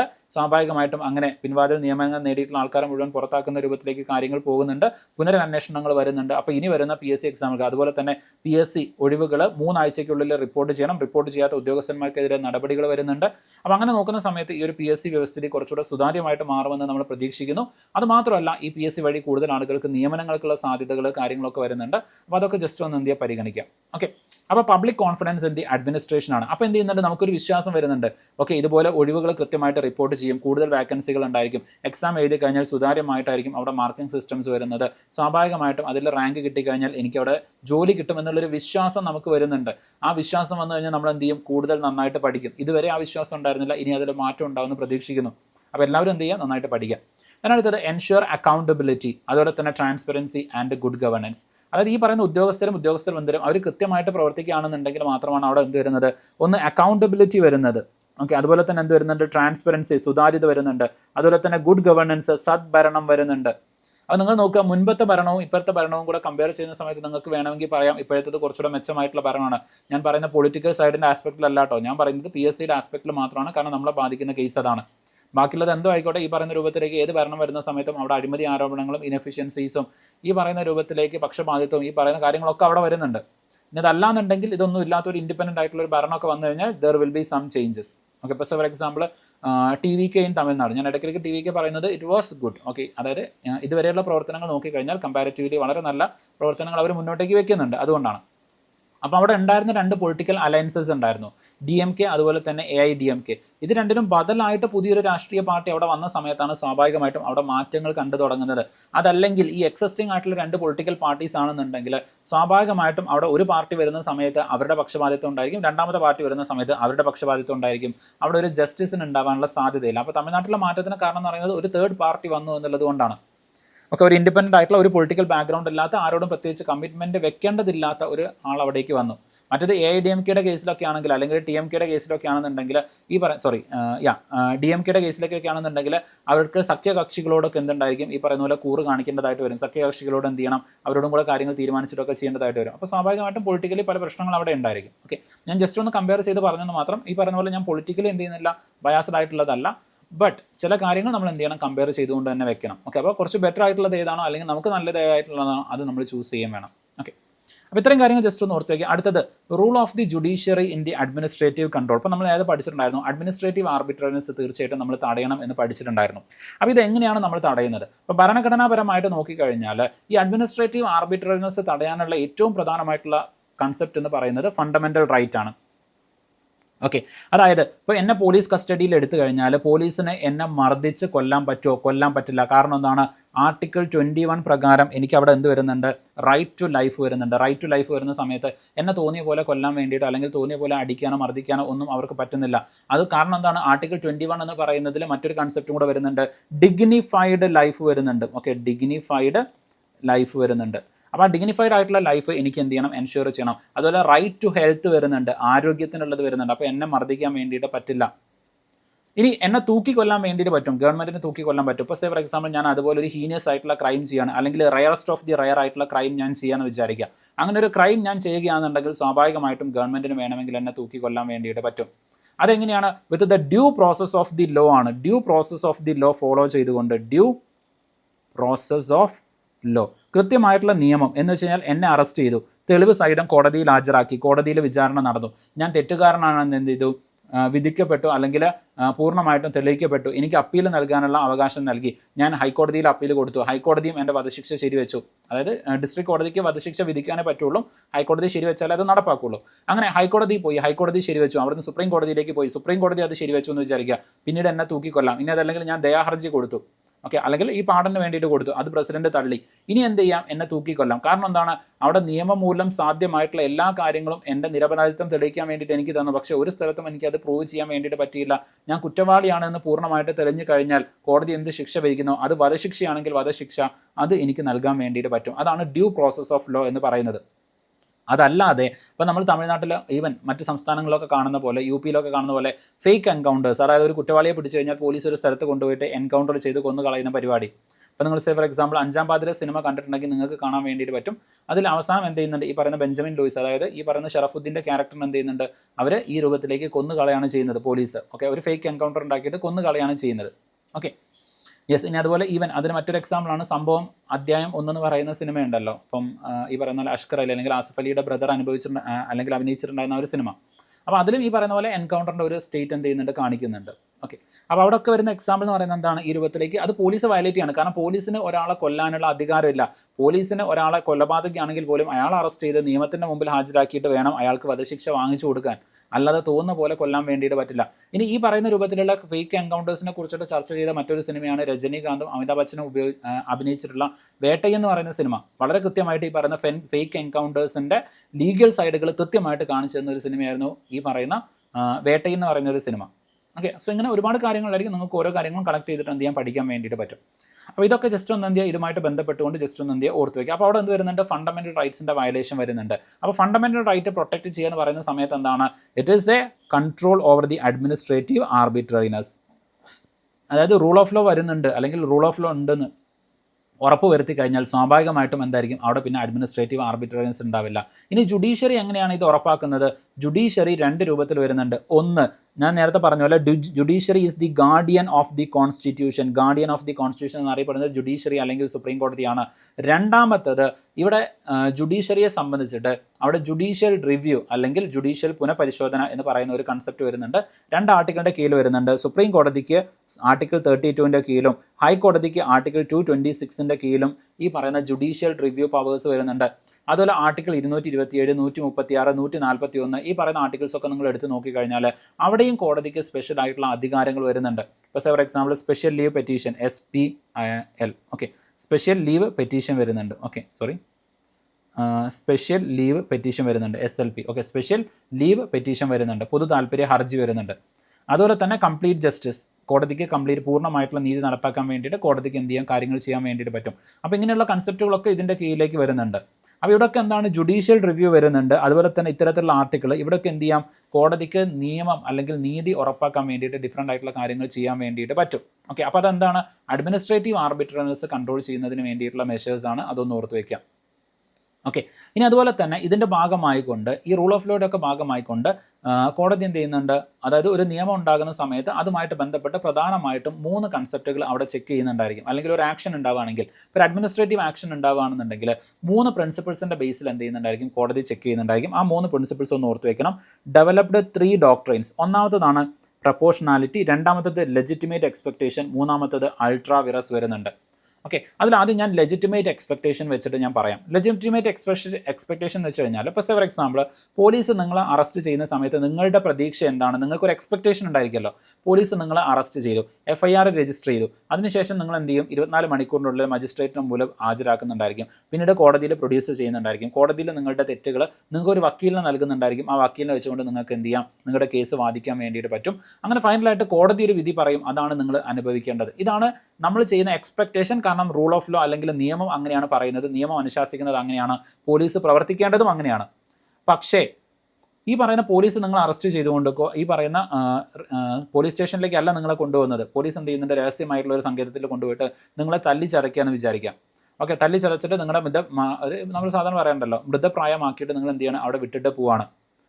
ഓക്കെ, അല്ലെങ്കിൽ നിങ്ങൾ ഒരു കോമ സ്റ്റേജിലൊക്കെ ആക്കിയിട്ട് നിങ്ങൾ അവിടെ ഇട്ടിട്ട് പോകാമെന്ന് വിചാരിക്കുക. അത് നിങ്ങൾ എക്സ്പെക്ട് ചെയ്യുന്നുണ്ടോ? ഇല്ല. അപ്പോൾ അവിടെ എന്താണ്, ലെജിറ്റിമേറ്റ് എക്സ്പെക്ടേഷൻ. നമ്മൾ പ്രതീക്ഷിക്കുന്ന ഒരു കാര്യമുണ്ട്, ഉദ്യോഗസ്ഥന്മാർ ചെയ്യുമെന്ന് നമ്മൾ പ്രതീക്ഷിക്കുന്ന ഒരു കാര്യമുണ്ട്, അത് തീർച്ചയായിട്ടും അവിടെ വേണം. ഓക്കെ, തീർച്ചയായിട്ടും അവിടെ വേണം. അതില്ല എന്നുണ്ടെങ്കിൽ എന്താണ്, ഇറ്റ് ഈസ് എഗെയിൻസ്റ്റ് ആണ്. ഈ ലെജിറ്റിമേറ്റ് എക്സ്പെക്ടേഷൻ്റെ ഒരു കാര്യമാണ് നമ്മൾ കഴിഞ്ഞ ദിവസം നമ്മുടെ സ്റ്റേറ്റ് ലെജിസ്ലേച്ചറിൽ നിയമസഭയിൽ കണ്ടിട്ടുണ്ടായിരുന്നത്. ഓക്കെ, അപ്പോൾ ഈ പറയുന്ന രൂപത്തിൽ വള്ളംകളിക്ക് ഒഴിവ് കൊടുക്കുമോ എന്ന് ചോദിക്കുന്ന സമയത്ത്, പ്രാദേശികമായിട്ടുള്ള ഒഴിവ് കൊടുക്കുമോ എന്ന് ചോദിക്കുന്ന സമയത്ത് CM പറയുന്ന എന്താണ്, മുഖ്യമന്ത്രി പറഞ്ഞിട്ടുണ്ടായിരുന്നത് മന്ത്രിസഭയിൽ കൂടി ആലോചിച്ചിട്ട് ചെയ്യാം എന്ന് പറഞ്ഞ് ഇരുന്ന് കംപ്ലീറ്റ് ആക്കുന്നതിന് മുമ്പ് തന്നെ ഒരിക്കലും കൊടുക്കൂല എന്ന് പറഞ്ഞു. അങ്ങനെ ഒരു മുഖ്യമന്ത്രി പ്രതികരിക്കുന്നത് നമ്മൾ എന്ത് ചെയ്യുന്നില്ല, എക്സ്പെക്ട് ചെയ്യുന്നില്ല. അതുകൊണ്ടാണ് അദ്ദേഹത്തിന് അഗെയിൻസ്റ്റ് ആയിട്ട് വിമർശനം വന്നത്. മന്ത്രിസഭയുമായിട്ട് കൂടി ആലോചിക്കുന്നു പറഞ്ഞു കഴിഞ്ഞാൽ അങ്ങനെ തീരുമാനിച്ചിട്ട് അല്ലെങ്കിൽ അത് പറഞ്ഞിട്ട് വേണം, അല്ലെങ്കിൽ അങ്ങനെ ചെയ്തിട്ട് വേണം അവിടെ അഭിപ്രായം പറയാൻ. അതല്ലെങ്കിൽ എന്ത് പറയണം, അങ്ങനെ കൊടുക്കാൻ വേണ്ടിയിട്ട് കഴിയില്ല എന്ന് അപ്പം തന്നെ മൈക്കിലൂടെ എന്ത് ചെയ്യാം, അദ്ദേഹത്തിന് അനൗൺസ് ചെയ്യാം. ഓക്കെ, അല്ലാതെ തിരിച്ച് എന്ത് ചെയ്യരുത്, ഒരു ഡബിൾ സ്റ്റാൻഡേർഡ് എടുക്കാൻ വേണ്ടിയിട്ട് പാടില്ല. ഈ രൂപത്തിൽ അതും എന്ത് ചെയ്യണം, ഇതിൻ്റെ ഒരു ക്രിറ്റിസിസം ആണ്. അപ്പോൾ അവിടെ നോക്കുക, ലെജിറ്റിമേറ്റ് ആയിട്ടുള്ള ഒരു എക്സ്പെക്ടേഷൻ, നമ്മൾ പ്രതീക്ഷിക്കുന്ന ഒരു കാര്യമുണ്ട്, അതിന് വിരുദ്ധമായിട്ട് ഉദ്യോഗസ്ഥന്മാർക്ക് പ്രവർത്തിക്കാൻ വേണ്ടിയിട്ട് പറ്റില്ല.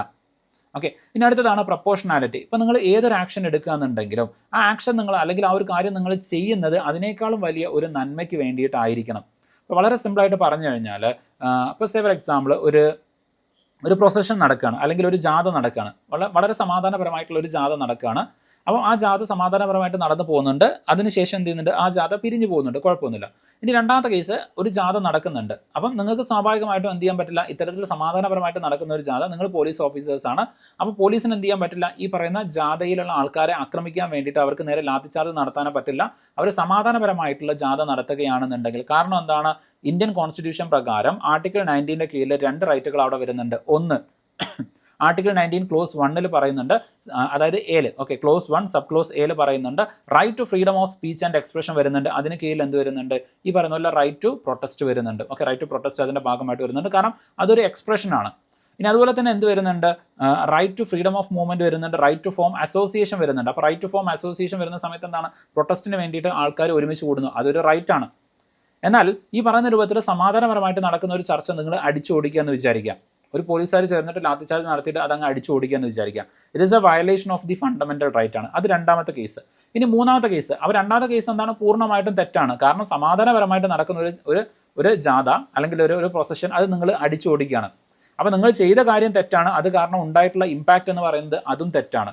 ഇനി മൂന്നാമത്തെ കേസ് പറയാണ്. മൂന്നാമത്തെ കേസ്, ഒരു ജാഥ വരുന്നുണ്ട്, പക്ഷേ ഇടയ്ക്ക് ആ ജാഥ എന്ത് ചെയ്യാണ്, അക്രമാസക്തമാവാണ്. അത് ആ ജാഥയിലുള്ള ആൾക്കാർ എന്ത് ചെയ്യുന്നുണ്ട്, കടയിലുള്ള ആൾക്കാരെ ആക്രമിക്കുന്നുണ്ട്, ജനങ്ങളെ ആക്രമിക്കുന്നുണ്ട്, പൊതുമുതലുകൾ നശിപ്പിക്കുന്നുണ്ട്. ഇനി അതുപോലെ തന്നെ പെട്രോൾ ബോംബ് പോലുള്ള കാര്യങ്ങളൊക്കെ എറിയുന്നുണ്ട്. ഒരു സംഘർഷാവസ്ഥ സൃഷ്ടിക്കാൻ വേണ്ടിയിട്ട് അവരെന്ത് ചെയ്യാണ്, അതിലേക്ക് പോവാണ്, പൊതുമുതലുകളൊക്കെ ധാരാളമായിട്ട് നശിപ്പിക്കുകയാണ്. ആ സമയത്ത് പോലീസിന് ലാത്തി ചാർജ് ചെയ്യാം. കാരണം എന്താണ്, ഈ പറയുന്ന ഒരു 10-50 ആൾക്കാർ ചേർന്നുകൊണ്ട് ഒരു സംഘർഷാവസ്ഥ സൃഷ്ടിക്കുന്ന സമയത്ത് ആ 50 പേരെ അടിച്ചോടിക്കുകയാണെന്നുണ്ടെങ്കിൽ, അല്ലെങ്കിൽ അവരുടെ ജാഥ എന്ത് ചെയ്യുന്നുണ്ട്, പിരിച്ചുവിടാൻ വേണ്ടിയിട്ട് പോലീസ് ശ്രമിക്കുകയാണെന്നുണ്ടെങ്കിൽ, അവിടെ ഈ പറയുന്ന പൊതുമുതലുകൾ നശിക്കുന്നത് തടയാൻ വേണ്ടിയിട്ട് പറ്റും. ആൾക്കാർക്ക് നേരെ അവർ ആക്രമണങ്ങൾ അടിച്ചുവിടുന്നത് തടയാൻ വേണ്ടിയിട്ട് പറ്റുന്നുണ്ടായിരിക്കും. അപ്പോൾ അതിന് വേണ്ടിയിട്ട് എന്ത് ചെയ്യണം, പോലീസ് ചെയ്യണം. അത് നമുക്ക് പൂർണ്ണമായിട്ടും ന്യായീകരിക്കാൻ വേണ്ടിയിട്ട് പറ്റും. അപ്പോൾ ഇവിടെ 3 കേസിലും നിങ്ങൾ നോക്കുക, അല്ലെങ്കിൽ 2 കേസ്, ഓക്കെ, രണ്ടാമത്തെ മൂന്നാമത്തെ കേസ് നോക്കുക, രണ്ടിലും പോലീസ് ചെയ്തത് എന്താണ്, ലാത്തി ചാർജ് തന്നെയാണ്.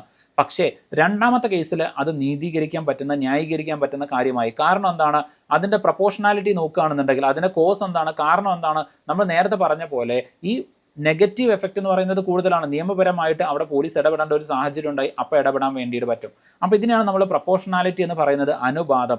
നിങ്ങൾ ചെയ്യുന്ന ഒരു കാര്യം അത് അഡ്മിനിസ്ട്രേറ്റീവ് ആർബിട്രറിനെസ് അല്ലെങ്കിൽ ഈ പറയുന്ന പോലെ നിയമം നോർമലി അനുശാസിക്കാത്ത ഒരു കാര്യമാണെങ്കിൽ പോലും നിങ്ങൾ അത് ചെയ്യുന്നുണ്ടെങ്കിൽ അത് ഒരു നന്മയ്ക്ക് വേണ്ടിയിട്ടായിരിക്കണം. ഇനി അടുത്തതാണ് അൾട്രാ വിറസ് എന്ന് പറയുന്നത്. ഓക്കെ, അൾട്രാ വിറസ് എന്ന് പറയുന്നത്. ഇനി ഈ പ്രൊപ്പോർഷണാലിറ്റിയുടെ മറ്റൊരു എക്സാമ്പിൾ എന്ന് പറഞ്ഞു കഴിഞ്ഞാൽ, ഇപ്പോൾ ഫോർ എക്സാമ്പിൾ ഗവൺമെന്റ് ഒരു വലിയ അഴിമതി കാണിച്ചു, അതിനെക്കുറിച്ചുള്ള ഇൻഫർമേഷൻ നിങ്ങൾക്ക് കിട്ടി.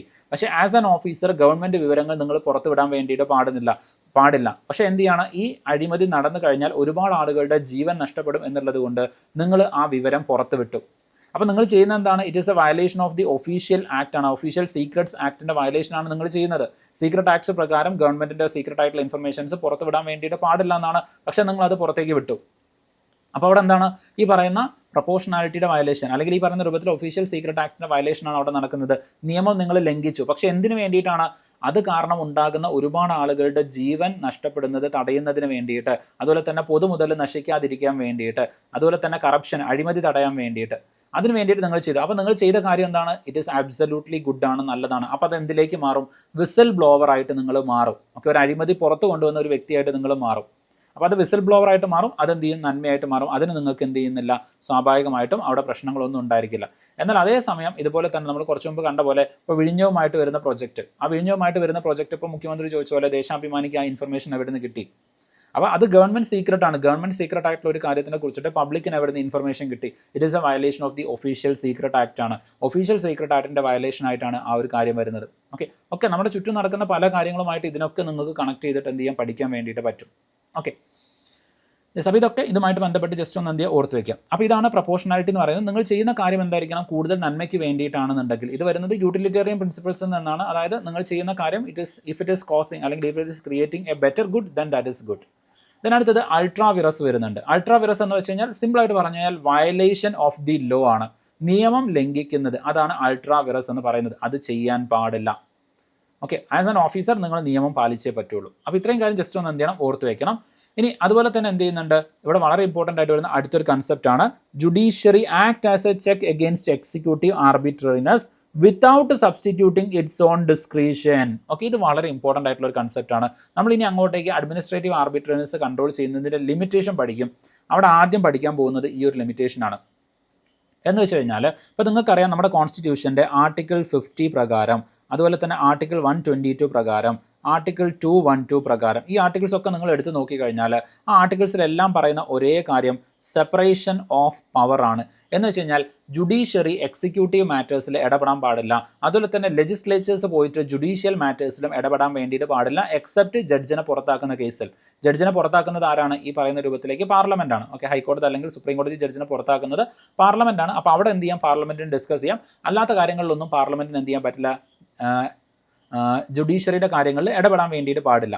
അതുപോലെ ആർട്ടിക്കിൾ 50 DPSPയുടെ കീഴിൽ പറയുന്നത്, അവിടെ എന്താണ് പറയുന്നത്? Judiciary should be separate from the executive and the legislature. Okay, എക്സിക്യൂട്ടീവിൽ നിന്നും ലെജിസ്ലേച്ചറിൽ നിന്നും ജുഡീഷ്യറിയെ സെപ്പറേറ്റ് ചെയ്യണമെന്ന് ആർട്ടിക്കിൾ 15 പറയുന്നുണ്ട്.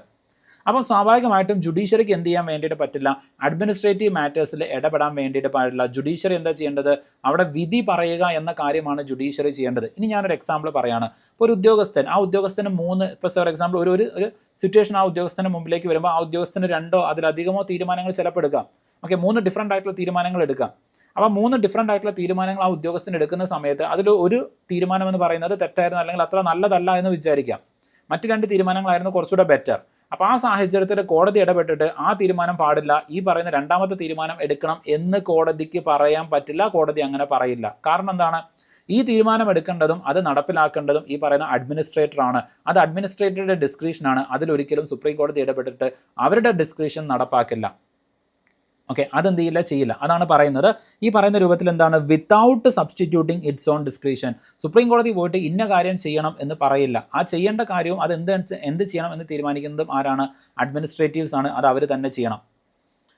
ഓക്കെ, അപ്പോൾ ഇത്രയും കാര്യങ്ങൾ ജസ്റ്റ് ഒന്ന് എന്ത് ചെയ്യണം? ഓർത്ത് വെക്കണം. അപ്പോൾ പക്ഷേ ഇവിടെ എന്ത് ചെയ്യുന്നുണ്ട്? ഈ പറയുന്ന അഡ്മിനിസ്ട്രേറ്റേഴ്സ് ചെയ്യുന്ന, എക്സിക്യൂട്ടീവ് ചെയ്യുന്ന ആക്ഷൻസ് അത് സുപ്രീം കോടതി എന്ത് ചെയ്യും? ചെക്ക് ചെയ്യും. ഓക്കെ, അത് അഡ്മിനിസ്ട്രേറ്റീവ് ആർബിട്രറിനെസ് ആണോ? അവർ നിയമം ലംഘിക്കുന്നുണ്ടോ?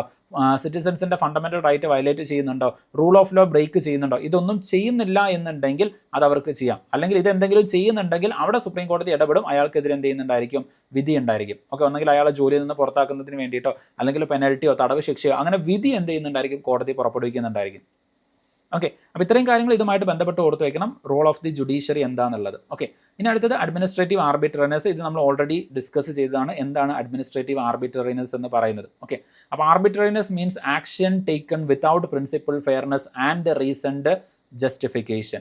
അതായത് ഒരു ഉദ്യോഗസ്ഥൻ അവിടെ ഈ പറയുന്ന നിയമം ലംഘിച്ചുകൊണ്ട് പ്രത്യേകിച്ച് ഒരു തത്വവും ഫോളോ ചെയ്യാതെ അതിൽ യാതൊരുവിധ സുതാര്യതയും വെച്ച് പുലർത്താതെ യാതൊരുവിധ റീസണും ലോജിക്കും ഇല്ലാതെ ഒരു ഉദ്യോഗസ്ഥൻ പ്രവർത്തിക്കുകയാണ്. ഇപ്പോൾ കൈക്കൂലി വാങ്ങിക്കുന്നതിൽ ഒരു ലോജിക്കും ഒരു റീസണും ഒരു ഫെയർനെസ്സും വരുന്നില്ല. അഴിമതി എന്ന് പറയുന്നത് അതൊരിക്കലും നമുക്ക് ജസ്റ്റിഫൈ ചെയ്യാൻ വേണ്ടിയിട്ട് പറ്റില്ല, നീതീകരിക്കാൻ പറ്റില്ല. അപ്പോൾ അതെന്താണ്? അഡ്മിനിസ്ട്രേറ്റീവ് ആർബിട്രറിനെസ് ആണ്.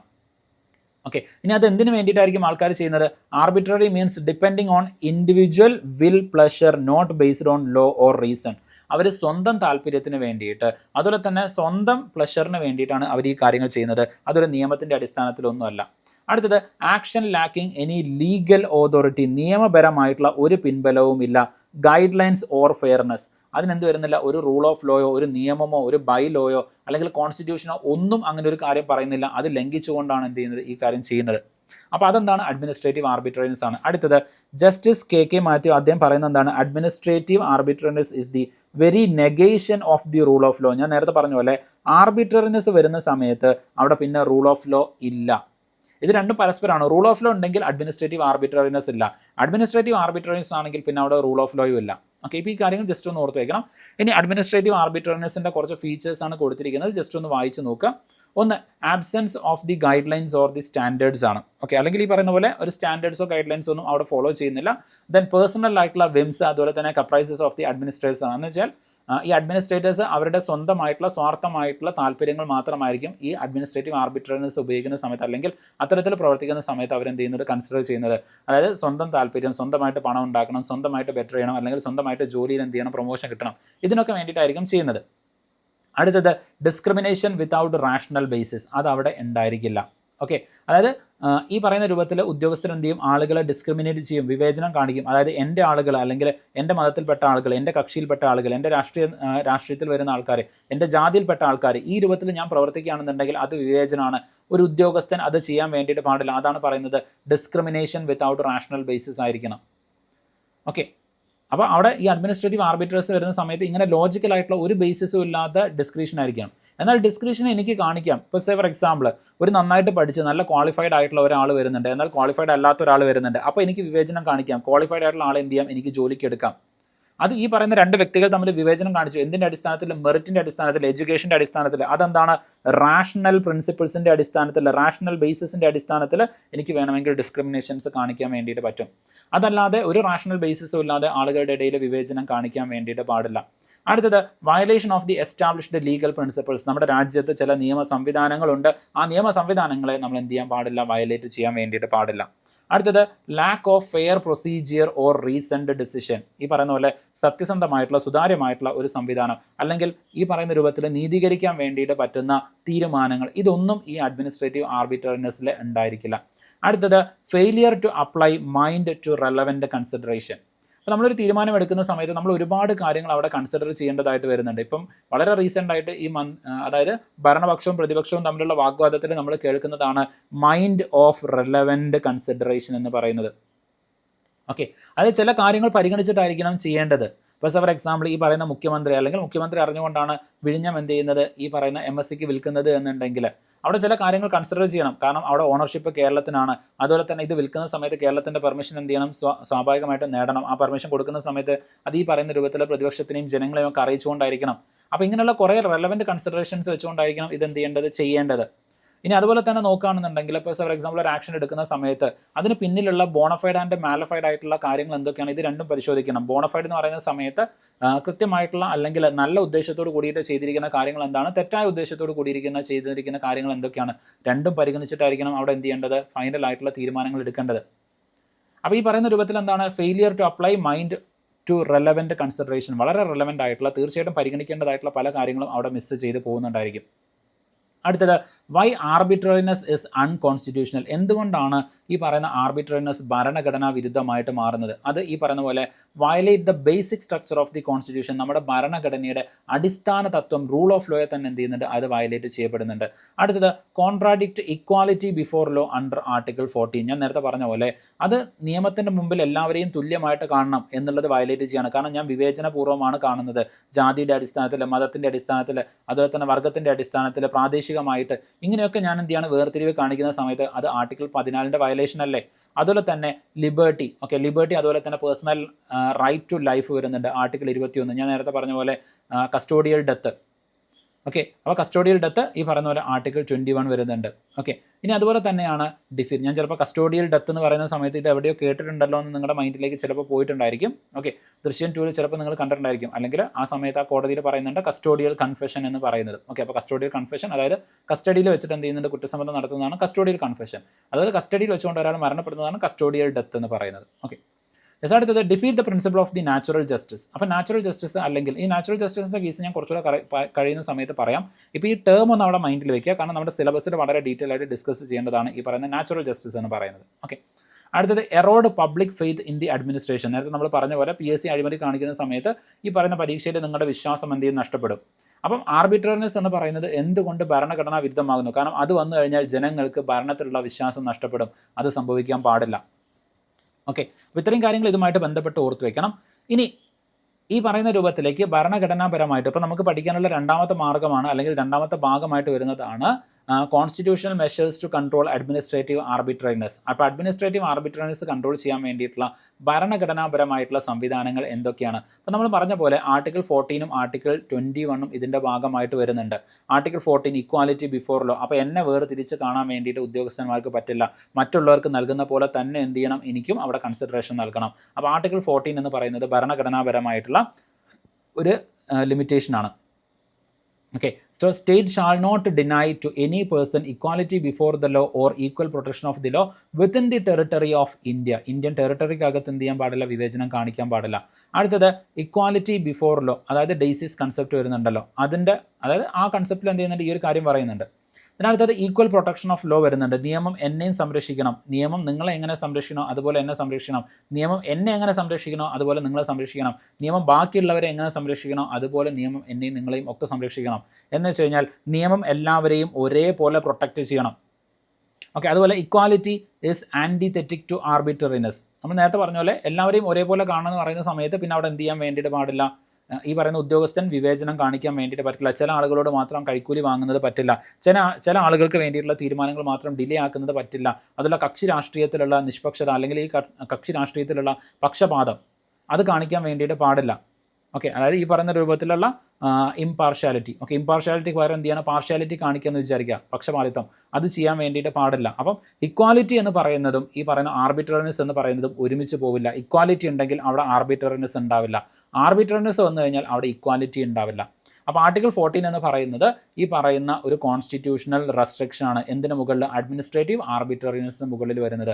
അടുത്തത് ആർട്ടിക്കിൾ 21. നേരത്തെ ഞാൻ പറഞ്ഞ പോലെ ആർട്ടിക്കിൾ 21ൻ്റെ കീഴിൽ ഒരുപാട് റൈറ്റുകൾ വരുന്നുണ്ട്. ഇപ്പോൾ for example right to privacy വരുന്നുണ്ട്, റൈറ്റ് ടു ഡിഗ്നിഫൈഡ് ലൈഫ് വരുന്നുണ്ട്, റൈറ്റ് ടു ഹെൽത്തി എൻവിറോൺമെൻറ്റ് വരുന്നുണ്ട്.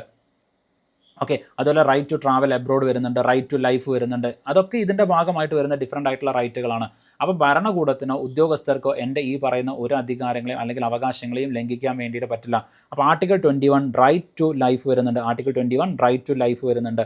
അപ്പോൾ ആർട്ടിക്കിൾ 21 എന്ന് പറയുന്നതും ജസ്റ്റ് ഒന്ന് ഓർത്ത് വയ്ക്കുക. ആർട്ടിക്കിൾ 21 എന്ന് പറയുന്നതും ഈ പറയുന്ന രൂപത്തിലേക്ക് അഡ്മിനിസ്ട്രേറ്റീവ് ആർബിട്രറിനെസ്സിൻ്റെ ഒരു ലിമിറ്റേഷനായിട്ട് വരുന്ന കാര്യങ്ങളാണ്. ഓക്കെ, അപ്പോൾ ഇത്രയും കാര്യങ്ങൾ ജസ്റ്റ് ഒന്ന് എന്ത് ചെയ്യണം, ഓർത്ത് വെക്കണം, ഇമ്പോർട്ടൻ്റ് ആയിട്ട് വരുന്ന കാര്യങ്ങളാണ്. ഓക്കെ, ഇതിനടുത്തത് ഡിഫറൻ്റ് ആയിട്ടുള്ള ജുഡീഷ്യൽ ഇൻ്റർപ്രിട്ടേഷൻ വരുന്നുണ്ട്. അത്ര ഇമ്പോർട്ടൻ്റ് അല്ല, എന്നാലും ഡിഫറൻ്റ് ആയിട്ടുള്ള കേസുകളിൽ ഈ അഡ്മിനിസ്ട്രേറ്റീവ് ആർബിട്രറിനെസ്സുമായിട്ട് ബന്ധപ്പെട്ടുകൊണ്ട് സുപ്രീം കോടതി എന്തെല്ലാം കാര്യങ്ങളാണ് പറഞ്ഞിരിക്കുന്നത് എന്നുള്ളത് കേസിൽ കൊടുത്തതാണ്. നിങ്ങൾക്ക് താല്പര്യം ഉണ്ടെങ്കിൽ ഈ ഭാഗങ്ങളൊന്ന് വായിച്ച് നോക്കാം. ഇമ്പോർട്ടൻ്റ് ആയിട്ട് വരുന്ന ചില കേസുകളാണ്. അതിൽ ഏറ്റവും ഇമ്പോർട്ടൻ്റ് ആയിട്ട് വരുന്ന ഒരു കേസ് എന്ന് പറയുന്നതാണ് Maneka Gandhi versus Union of India case. കാരണം ഈ ഒരു കേസിലാണ് ഡ്യൂ പ്രോസസ് ഓഫ് ലോ എന്ന് പറയുന്ന കൺസെപ്റ്റ് വരുന്നത്. അതുപോലെ മറ്റൊരു ഇമ്പോർട്ടൻ്റ് ആയിട്ടുള്ള ജഡ്ജാണ് ഈ പറയുന്ന ഒരു കേസാണ് EP Royappa versus state of Tamil Nadu case വരുന്നുണ്ട്. അതിൽ വളരെ ഇമ്പോർട്ടൻ്റ് ആയിട്ടുള്ള ഒരു ജഡ്ജ് വരുന്നുണ്ട്, PN ഭഗവതി വരുന്നുണ്ട്. ഈ PN ഭഗവതിയാണ് ഇന്ത്യയിലെ പബ്ലിക് ഇൻട്രസ്റ്റ് ലിറ്റിഗേഷൻ പൊതു താല്പര്യ ഹർജിയുടെ ഒരു പിതാവായിട്ട് വരുന്നത്. ഓക്കെ, അല്ലെങ്കിൽ അതിൻ്റെ ഒരു ഏറ്റവും ഇമ്പോർട്ടൻ്റ് ആയിട്ടുള്ള ഒരു വ്യക്തിയായിട്ട് വരുന്നത്. ഇവരുടെയൊക്കെ ജഡ്ജ്മെൻറ്റിൽ നിന്നാണ് പിന്നീട് എന്ത് ചെയ്യുന്നത്, ഇത്തരത്തിലുള്ള പൊതു താല്പര്യ ഹർജിയിലേക്കൊക്കെ നമ്മുടെ ഇന്ത്യയിൽ ഒരു ലീഗൽ ബേസിസ് ഉണ്ടാകുന്നത്. ഓക്കെ, അപ്പോൾ ആ കാര്യം ജസ്റ്റ് ഒന്ന് എന്ത് ഓർത്ത് വയ്ക്കുക, PN ഭഗവതി, ആ പേരൊന്ന് ഓർത്ത് വയ്ക്കണം. ഓക്കെ, അപ്പോൾ ബാക്കിയുള്ളതൊക്കെ നിങ്ങൾക്ക് വേണമെങ്കിൽ ജസ്റ്റ് ഒന്ന് എന്ത് ചെയ്യാൻ വായിച്ച് നോക്കാം, ജസ്റ്റ് വരുന്നുണ്ട് എന്ന് മാത്രം. ഓക്കെ, സോ ഇത്രയും കാര്യങ്ങളാണ് അഡ്മിനിസ്ട്രേറ്റീവ് ആർബിട്രറിനെസ്സുമായിട്ട് ബന്ധപ്പെട്ട് വരുന്നത്. ഇനി നമ്മൾ തൊട്ട് മുമ്പ് ഡിസ്കസ് ചെയ്ത കുറച്ച് കാര്യങ്ങൾ കോൺസ്റ്റിറ്റ്യൂഷണൽ റെമഡീസ്, ഭരണഘടനാപരമായിട്ട് എന്തെല്ലാം കാര്യങ്ങളാണ് ഇതുമായിട്ട് ലിമിറ്റ് ചെയ്യാൻ അല്ലെങ്കിൽ ഈ പറയുന്ന അഡ്മിനിസ്ട്രേറ്റീവ് ആർബിട്രറിനെസ് കൺട്രോൾ ചെയ്യാൻ എന്തെല്ലാം ഭരണ സംവിധാനങ്ങൾ വരുന്നുണ്ട്, അതാണ് ഇവിടെ കൊടുത്തിരിക്കുന്നത്. ഒന്ന്, ഡിഫറൻ്റ് ആയിട്ടുള്ള കോൺസ്റ്റിറ്റ്യൂഷണൽ റെമഡീസ് വരുന്നുണ്ട്. ഇപ്പോൾ നമ്മൾ നേരത്തെ പഠിച്ച പോലെ ആർട്ടിക്കിൾ 14 വരുന്നുണ്ട്, ആർട്ടിക്കിൾ 21 വരുന്നുണ്ട്. ദെൻ അതുപോലെ തന്നെ ജുഡീഷ്യൽ റിവ്യൂ വരുന്നുണ്ട്. ജുഡീഷ്യൽ റിവ്യൂ എവിടെയാണ് വരുന്നത്? ആർട്ടിക്കിൾ 32ൻ്റെ കീഴിൽ വരുന്നുണ്ട്. ആർട്ടിക്കിൾ 32ൻ്റെ കീഴിൽ സുപ്രീം കോടതിക്ക് ഫണ്ടമെൻ്റൽ റൈറ്റിൻ്റെ കേസിൽ മാത്രം എന്ത് വരുന്നുണ്ട്? ജുഡീഷ്യൽ റിവ്യൂ വരുന്നുണ്ട്. ഇനി ഏതൊക്കെ ടൈപ്പ് ഓഫ് ജുഡീഷ്യൽ റിവ്യൂ അല്ലെങ്കിൽ ഈ ആർട്ടിക്കിൾ 32ൻ്റെ കീഴിൽ സുപ്രീം കോടതിക്ക് ലഭിക്കുന്ന വളരെ പ്രധാനപ്പെട്ട ഒരു അധികാരമാണ് റിട്ട് ജുറിസ്ഡിക്ഷൻ എന്ന് പറയുന്നത്. പ്രധാനമായിട്ടും 5 റിട്ടുകൾ വരുന്നുണ്ട്. 5 റിട്ടുകളും ഡീറ്റെയിൽ ആയിട്ട് കൊടുത്തിട്ടുണ്ട്, എന്നാലും ഞാൻ ഇവിടെ മെൻഷൻ ചെയ്യാണ്. ഹേബിയസ് കോർപ്പസ് വരുന്നുണ്ട്, രണ്ടാമത്തത് കോ വാറൻറ്റോ വരുന്നുണ്ട്, മൂന്നാമത്തത് ഈ പറയുന്ന പോലെ മാൻഡമസ് വരുന്നുണ്ട്, നാലാമത്തത് സെർഷ്യോററി വരുന്നുണ്ട്, അഞ്ചാമത്തത് പ്രൊഹിബിഷൻ വരുന്നുണ്ട്. ഇങ്ങനെ 5 റിട്ടുകൾ വരുന്നുണ്ട്. ഈ 5 റിട്ടുകളും ഭരണഘടനാപരമായിട്ടുള്ള റെമഡീസ് ആണ്, പ്രശ്നപരിഹാരങ്ങളാണ്. അപ്പോൾ ഏതെങ്കിലും തരത്തിൽ എൻ്റെ ഫണ്ടമെൻ്റൽ റൈറ്റൊക്കെ നിങ്ങൾക്ക് വയലേറ്റ് ചെയ്യപ്പെടുകയാണെന്നുണ്ടെങ്കിൽ, ഇക്വാലിറ്റി ബിഫോർ ലോ അല്ലെങ്കിൽ റൈറ്റ് ടു ലൈഫ് അല്ലെങ്കിൽ റൈറ്റ് ടു പ്രൈവസി, ഇങ്ങനെ എന്തെങ്കിലുമൊക്കെ വയലേറ്റ് ചെയ്യപ്പെടുകയാണെന്നുണ്ടെങ്കിൽ നിങ്ങൾക്ക് ഡയറക്റ്റ് ആയിട്ട് സുപ്രീം കോടതിയോ ഹൈക്കോടതിയോ സമീപിക്കാം. എന്നിട്ട് ഈ റിട്ടുകൾ മൂലം നിങ്ങൾക്ക് നിങ്ങളുടെ അവകാശങ്ങൾ തിരിച്ചെടുക്കാൻ വേണ്ടിയിട്ട് പറ്റും. അപ്പോൾ എന്താണ് ഈ റിട്ടുകൾ എന്ന് പറയുന്നത്? അഡ്മിനിസ്ട്രേറ്റീവ് ആർബിട്രറിനെസ്സിന് എഗെയിൻസ്റ്റ് ആയിട്ട് വരുന്ന കാര്യമാണ്. ഓക്കെ, ഇനി അതുപോലെ തന്നെ വരുന്ന മറ്റൊരു ആർട്ടിക്കിളാണ് ആർട്ടിക്കിൾ 226. ആർട്ടിക്കിൾ 226 പ്രകാരം ഹൈക്കോടതിക്ക് റിട്ട് പുറപ്പെടുവിക്കാൻ വേണ്ടിയിട്ട് പറ്റും. അത് എന്തെല്ലാം കേസിൽ? ഫണ്ടമെൻ്റൽ റൈറ്റിൻ്റെയും അതുപോലെ തന്നെ ലീഗൽ റൈറ്റിൻ്റെയും കേസിൽ ഹൈക്കോടതിക്ക് വേണമെങ്കിൽ റിട്ട് പുറപ്പെടുവിക്കാൻ വേണ്ടിയിട്ട് പറ്റും അണ്ടർ ആർട്ടിക്കിൾ 226. അപ്പോൾ അതും വളരെ ഇമ്പോർട്ടൻ്റ് ആയിട്ട് വരുന്ന ഒരു കൺസെപ്റ്റാണ്. ജസ്റ്റ് ഒന്ന് എന്ത് ചെയ്യണം, ഓർത്ത് വെക്കണം. ഇനി ആ ഡിഫറൻസ് ഒന്ന് ഓർത്ത് വെക്കണം. അതായത് writ jurisdiction of the high court is much wider than the writ jurisdiction of the supreme court. Supreme കോടതിയുടെ റിട്ട് ജുറിസ്ഡിക്ഷൻ പരിധിയേക്കാളും എത്രയോ വലുതാണ് ഹൈക്കോടതിയുടെ റിട്ട് ജുറിസ്ഡിക്ഷൻ പരിധി എന്ന് പറയുന്നത്. അത് ഓർത്ത് വെക്കണം. കാരണം ഹൈക്കോടതിക്ക് ഈ പറയുന്ന രൂപത്തിൽ ഫണ്ടമെൻ്റൽ റൈറ്റിൻ്റെയും ലീഗൽ റൈറ്റിൻ്റെയും കേസിൽ റിട്ട് ഉപയോഗിക്കാൻ വേണ്ടിയിട്ട് പറ്റും. ഓക്കെ, ഈ പറയുന്ന റിട്ടുകളൊക്കെ നിങ്ങൾ പൊളിറ്റി പഠിക്കുന്ന സമയത്ത് ഡീറ്റെയിൽ ആയിട്ട് പഠിച്ചിട്ടുണ്ടായിരിക്കും എന്ന് ഞാൻ വിശ്വസിക്കുകയാണ്. അതുകൊണ്ട് ഞാൻ എന്ത് ചെയ്യുന്നില്ല, അതിൻ്റെ ഡെപ്തിലേക്ക് എക്സ്പ്ലനേഷനിലേക്ക് പോകുന്നില്ല. നോട്ടിൽ അത് കൊടുത്തിട്ടുണ്ട്, നിങ്ങൾ അതൊന്ന് വായിച്ച് നോക്കണം. ഓക്കെ, ഞാൻ പോകുന്ന സമയത്ത് ജസ്റ്റ് ഒന്ന് പറഞ്ഞു പോകാം. അപ്പോൾ ഈ കാര്യങ്ങൾ ജസ്റ്റ് ഒന്ന് എന്ത് ചെയ്യണം, ഓർത്ത് വെക്കണം. ദെൻ അതുപോലെ തന്നെ importance of the protecting the fundamental right നമ്മൾ ഓൾറെഡി ഡിസ്കസ് ചെയ്തു. അവിടെ വളരെ പ്രധാനമായിട്ട് വരുന്ന 2 കൺസെപ്റ്റുകൾ വരുന്നുണ്ട്. അത് മാത്രം ഞാൻ ജസ്റ്റ് ഒന്ന് എന്ത് ചെയ്യാം, ഓർത്ത് വയ്ക്കാം. ഒന്നാമത്തത് ഒബിസ് ജൂസ് ഇബി റെമഡിയം എന്ന് പറയുന്നത്? ഈ കൺസെപ്റ്റ് ജസ്റ്റ് ഒന്ന് ഓർത്ത് വയ്ക്കണം. ഒബിസ് ജസ് ഇബി റെമഡിയം എന്ന് പറയുന്നത്, അതായത് ഒരു റൈറ്റ് വരുന്ന സമയത്ത് അതിൻ്റെ കൂടെ തന്നെ അതിൻ്റെ റെമഡിയും വരണം. ഓക്കെ, ഒരു റൈറ്റ്, അതായത് നിങ്ങൾക്കൊരു അവകാശം നൽകുന്നുണ്ടെങ്കിൽ ആ അവകാശം ലംഘിക്കപ്പെട്ട് കഴിഞ്ഞാൽ നിങ്ങൾ എന്ത് ചെയ്യണമെന്നുള്ള പ്രശ്ന പരിഹാരവും അതിൻ്റെ കൂടെ തന്നെ നൽകിയിട്ടുണ്ടായിരിക്കണം. അല്ലാതെ ആ റൈറ്റ് എന്തല്ല, it is not meaningful. അതുകൊണ്ടാണ് നമ്മുടെ ഫണ്ടമെൻ്റൽ റൈറ്റ് മുഴുവൻ പറഞ്ഞു പോയിട്ട് ആ ഫണ്ടമെൻ്റൽ റൈറ്റ് വയലേറ്റ് ചെയ്യപ്പെട്ട് കഴിഞ്ഞാൽ എന്ത് ചെയ്യണമെന്നുള്ളത് പറയുന്നത് ആർട്ടിക്കിൾ 32-ലാണ്. അതുകൊണ്ടാണ് നമ്മുടെ BR അംബേദ്കർ ആർട്ടിക്കിൾ 32-ന് soul of the constitution, heart and the soul of the constitution എന്ന് പറഞ്ഞത്. കാരണം ഫണ്ടമെൻ്റൽ റൈറ്റിനെ അല്ല അദ്ദേഹം പറഞ്ഞത്, മറിച്ച് ഫണ്ടമെൻ്റൽ റൈറ്റ് വയലേറ്റ് ചെയ്യപ്പെട്ട് കഴിഞ്ഞാൽ നിങ്ങൾക്കുള്ള പ്രശ്ന പരിഹാരമാണ് ആർട്ടിക്കിൾ 32. അതുകൊണ്ടാണ് അതിനെ heart and soul of the constitution എന്ന് BR അംബേദ്കർ പറയുന്നത്. കാരണം ആ പ്രശ്ന പരിഹാരം ഇല്ലാതെ ഫണ്ടമെൻ്റൽ റൈറ്റിന് ഒരു വാല്യൂ ഇല്ല. ഫണ്ടമെൻ്റൽ റൈറ്റിന് വാല്യൂ കിട്ടുന്നത് എപ്പോഴാണ്? ആർട്ടിക്കിൾ 32 അവിടെ ഉള്ളത് കൊണ്ടാണ്. ദെൻ ആർട്ടിക്കിൾ 32 എന്ന് പറയുന്നത്, അല്ലെങ്കിൽ ഇതിൻ്റെ കീഴിൽ വരുന്ന ജുഡീഷ്യൽ റിവ്യൂ എന്ന് പറയുന്നത്, that itself is a നമ്മുടെ ബേസിക് സ്ട്രക്ചറാണ്. ഓക്കെ, ഡോക്ട്രിൻ ഓഫ് ബേസിക് സ്ട്രക്ചറിൻ്റെ കീഴിൽ വരുന്നതാണ്. അപ്പോൾ നമ്മുടെ ഇന്ത്യയുടെ കോൺസ്റ്റിറ്റ്യൂഷൻ്റെ ബേസിക് സ്ട്രക്ചറിൻ്റെ ഭാഗമാണ് ആർട്ടിക്കിൾ 32 എന്ന് പറയുന്നത്.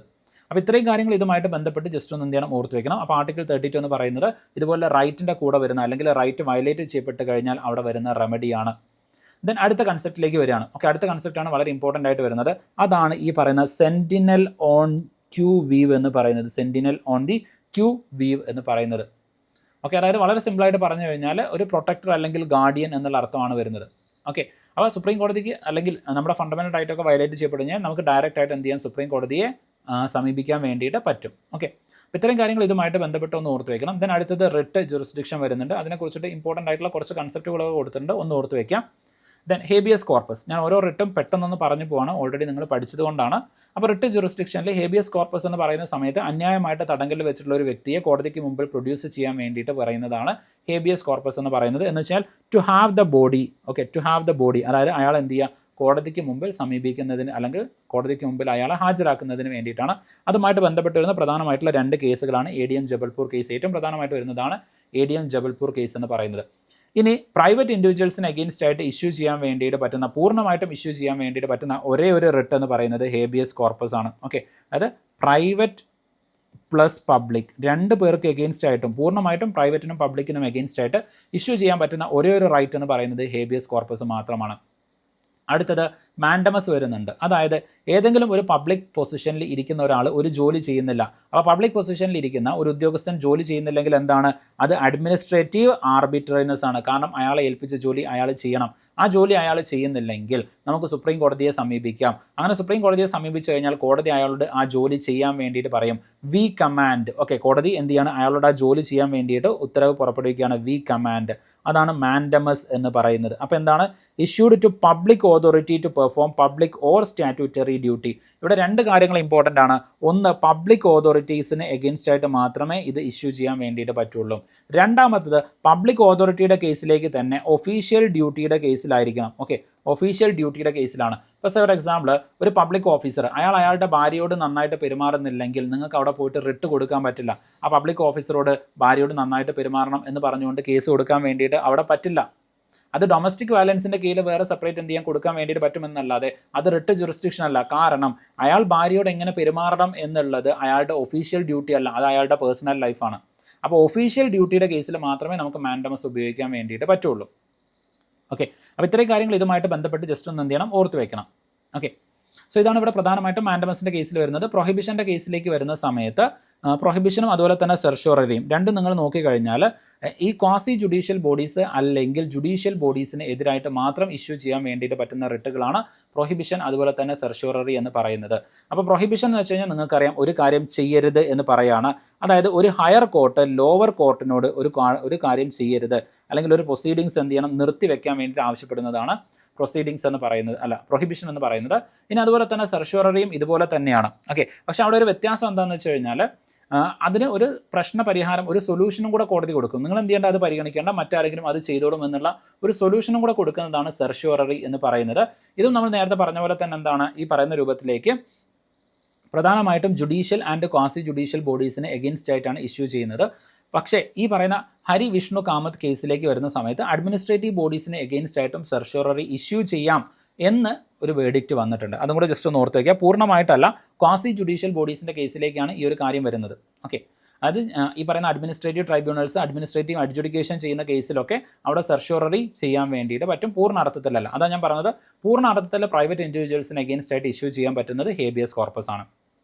ദെൻ അടുത്തത് കോ വാറൻറ്റോ, അതായത് അന്യായമായിട്ട് അനധികൃതമായിട്ട് ഒരാൾ ഒരു പബ്ലിക് ഓഫീസ് ഇരിക്കുക എന്ന് വിചാരിക്കുക. അതായത് ഒരു ഉദ്യോഗസ്ഥൻ ഒരു ഓഫീസർ എന്ത് ചെയ്യുകയാണ്, അയാൾക്ക് അർഹതയില്ലാതെ അനർഹമായിട്ട് ഒരു പബ്ലിക് ഓഫീസിൽ അയാൾ ഇരിക്കുകയാണ്, അല്ലെങ്കിൽ ഒരു സ്ഥാനത്ത് അയാൾ ഇരിക്കുകയാണെന്നുണ്ടെങ്കിൽ നമുക്കത് ചോദ്യം ചെയ്തുകൊണ്ട് സുപ്രീം കോടതിയെ സമീപിക്കാൻ വേണ്ടിയിട്ട് പറ്റും. അപ്പോൾ സുപ്രീം കോടതി അയാളോട് ചോദിക്കും, ബൈ വാട്ട് ഓതോറിറ്റി ഓർ വാറൻറ്റ്, എന്തിൻ്റെ അടിസ്ഥാനത്തിലാണ് ആ സ്ഥാനത്ത് നിങ്ങൾ ഇരിക്കുന്നതെന്ന് ചോദിക്കും.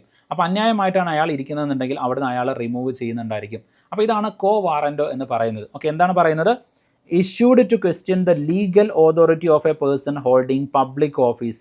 പബ്ലിക് ഓഫീസ് ഹോൾഡ് ചെയ്യുന്ന ഒരു ഉദ്യോഗസ്ഥൻ്റെ ലീഗൽ സാങ്ഷൻ എന്താണ്, നിയമപരമായിട്ട് ആ ഓഫീസ് ഹോൾഡ് ചെയ്യാൻ അയാൾക്ക് അവകാശമുണ്ടോ, അധികാരമുണ്ടോ, അതാണ് എന്ത് ചെയ്യുന്നത്, കോ വാറൻറ്റോയുടെ കേസിൽ ചെക്ക് ചെയ്യുന്നത്. ഓക്കെ, അപ്പോൾ ഇത്രയും കാര്യങ്ങൾ ഇതുമായിട്ട് ബന്ധപ്പെട്ട് ഓർത്ത് വയ്ക്കണം. ഈ പറയുന്ന എല്ലാ റിട്ടുകളും എന്ന് പറയുന്നത് എന്താണ്, it is a constitutional remedy against administrative arbitrariness ആണ്.